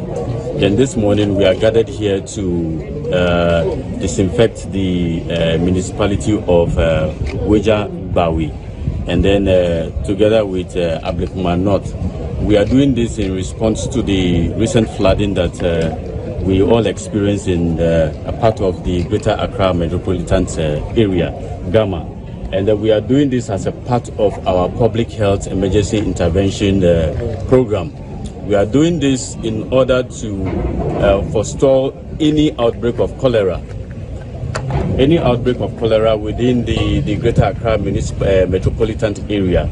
Our main focus today would be at the Weja dump sites that we also in the media quite recently. And again, there's another new dump site here that the Bola taxis, the Aboboya, send their refugees to. So these are the areas we want to concentrate on for today. As we glide along, we look at other vital areas, key areas that are experiencing flooding. The flooding challenges is what we are here to resolve. We all know what cholera does to us, the economic challenges of cholera in Ghana, and this is what we want to forestall. We don't want to sit unconcerned for us to all start experiencing cholera outbreak. This is something so critical to all of us. At the end of the day, somebody is going to ingest indirectly a human fecal matter from somewhere which we don't know of. So this intervention we are currently embarking on is to forestall some of these outbreaks to come. Thank you very much. You spoke about the landfill situation. We've been seeing quite a number of these tricycles. Abuboy are carrying these garbages and dumping them there. What do you think we should be doing, or what do you think government should be doing to avert some of these unfortunate So relatedly, for waste generation is something which is inevitable. But as we are seeing this, these are some of the gaps these are some of the gaps that we are all seeing now. So it is up to government now to look at critical measures to put in place. As we speak, we have a lot of gaps when it comes to sanitation management. We are looking at those who are sweeping the streets, that is the YEA. We are looking at those who are even supposed to engage in critical disinfection. As we speak now, we should see a team of people, within all the enclaves, especially when we have floods recorded, disinfecting all the communities against any outbreak. So these are some of the gaps we are seeing. If you visit where you have the Aboboya spat, in fact, the smell nuisance and the unaccompanied fly, population alone will tell you that in no time soon we are going to have cholera recorded in Greater Accra. And cholera, if you have cholera, before you know, you have traveled somewhere else, you go and then you are just distributed it all around. So these are some of the things we want to do now. So we need a landfill site, properly managed landfill site. We need these Aboboya people to be controlled properly. We need transfer stations, especially within this enclave. If you see the waste generation within the Weja, Bawe and Ablekuma municipality, you see that the waste generation here is so high. So if we don't have a transfer station here that can convey the waste from the transfer station to the final disposal site, you have what you are seeing with the Aboboya situation. If there were to be a transfer station, this wouldn't have happened. So these are some of the things that government, Ministry of Local Government and Rural Development will have to sit down and then really strategize on what to do. Today's disinfection exercise has been very successful as it has been planned. If we could recall, last week we had a lot of media issues in relation to the flood. Because of the flooding, a lot of Bola taxis, Aboboya, were unable to access the final disposal sites. And it's quite alarming. It's a security issue because we have waste piled up in the system. And this can result to a whole lot of issues, health issues. So we quickly had to mobilize as part of our public health emergency, protocols. We have to mobilize the team to quickly get to all these flooded areas and attend to the sanitary sites, especially the refuse dump sites, the public drains that we know that these leachates can seep into, the public.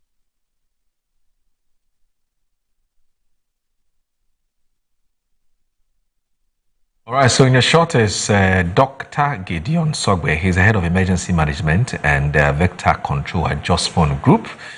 And he's talking to us about an initiative that Zoom Lion is championing, which is that they've deployed emergency fumigation and disinfection an emergency fumigation disinfection team to flood affected communities across the Greater Accra region, and they're doing this with NADMO, Greater Accra NADMO, and you just heard him talking to us about why they've decided to do this. So once again, kudos to the Zoom Lion Group, or the Zoom Lion Ghana Limited. What would we have done without you?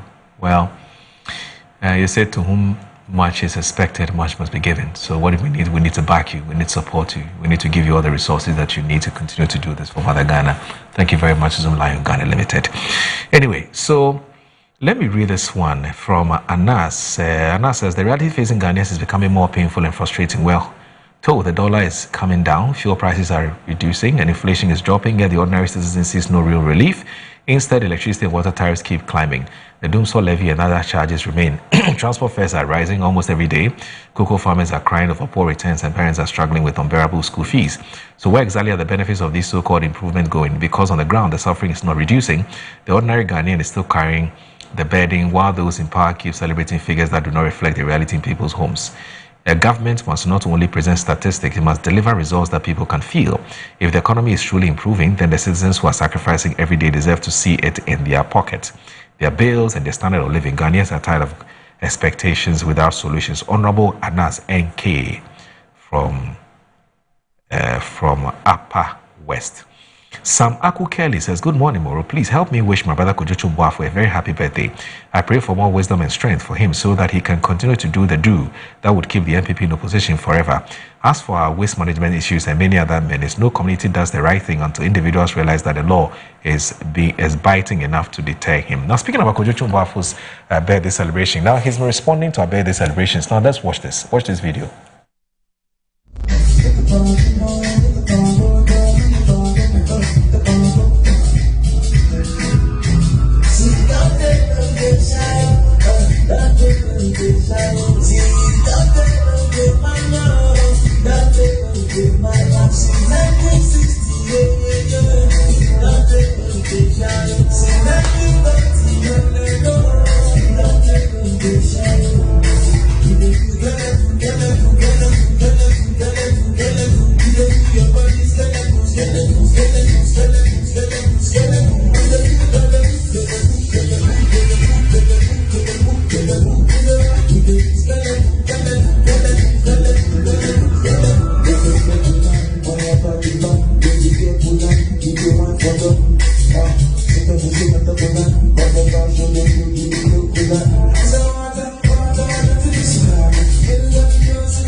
Well, that's Kojo Chumbuafo's just a small way of saying thank you for his birthday wishes. And so this is how he's celebrating his birthday.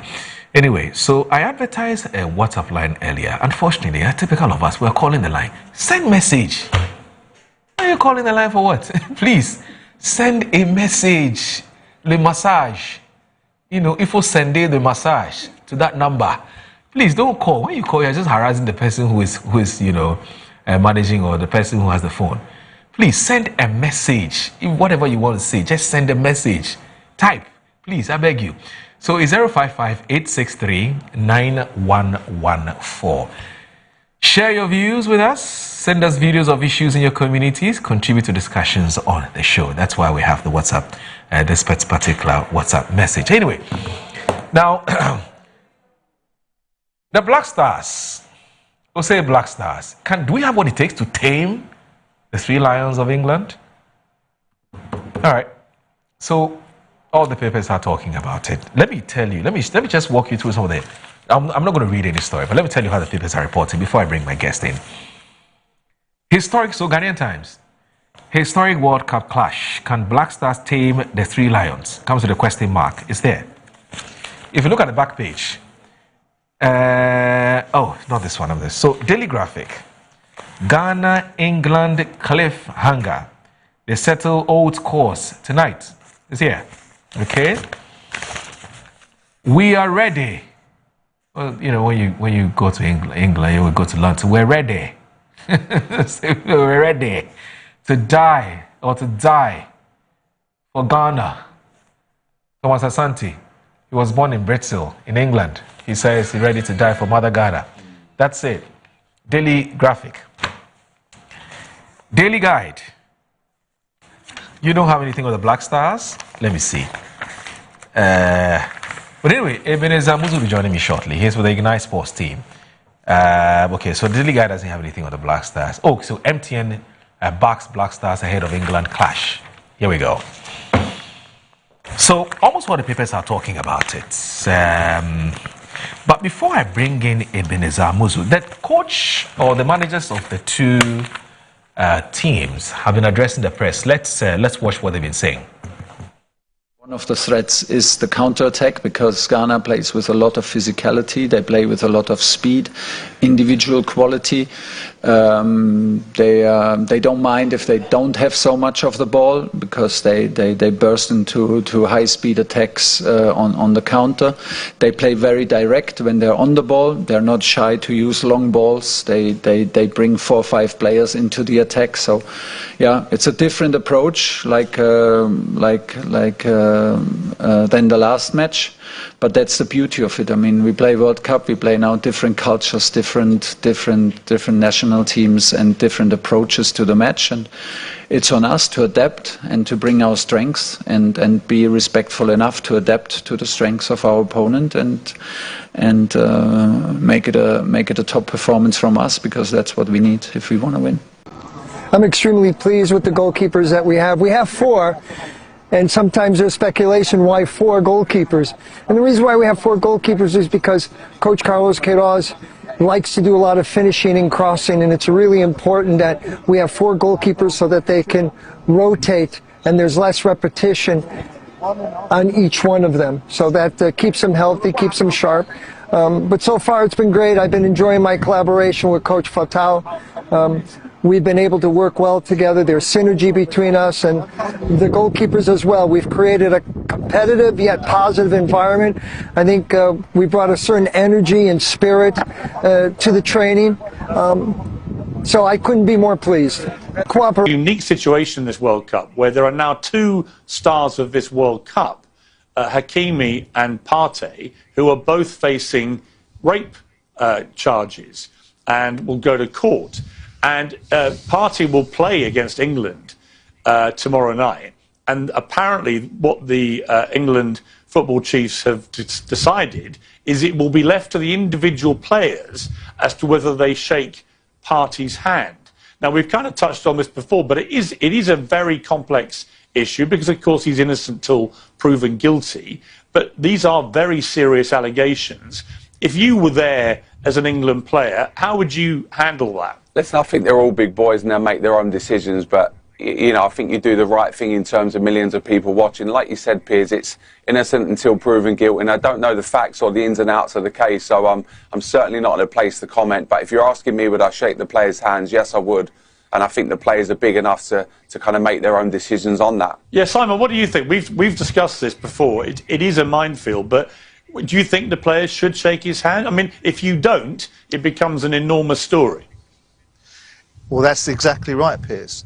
And as John has said, we discussed this on the other show, and I talked about it from the principle of being a club owner with a player facing that sort of allegation and what it looked like. And moving from allegation to being charged is a different barrier to me.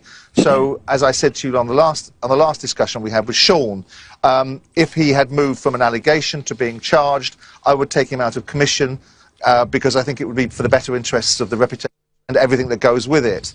But, as we have said and discussed repeatedly and endlessly and rightly, without any deterioration of the values of a victim, that you are innocent until proven guilty.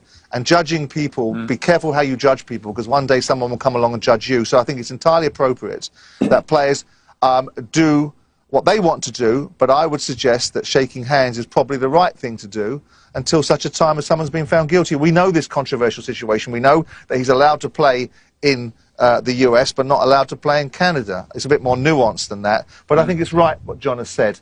I think what John has said is absolutely right. Yeah, I agree.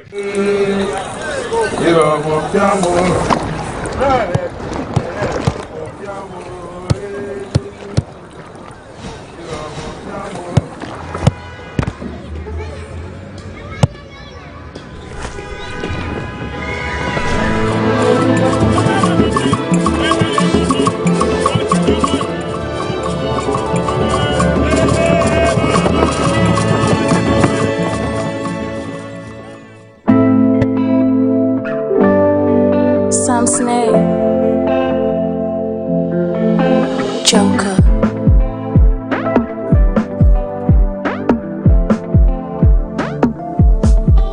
Winners go bounce, winners so. They go dance, winners so. We go come together there. As the people know and love. It is love, love, no shade. Hey, one more say.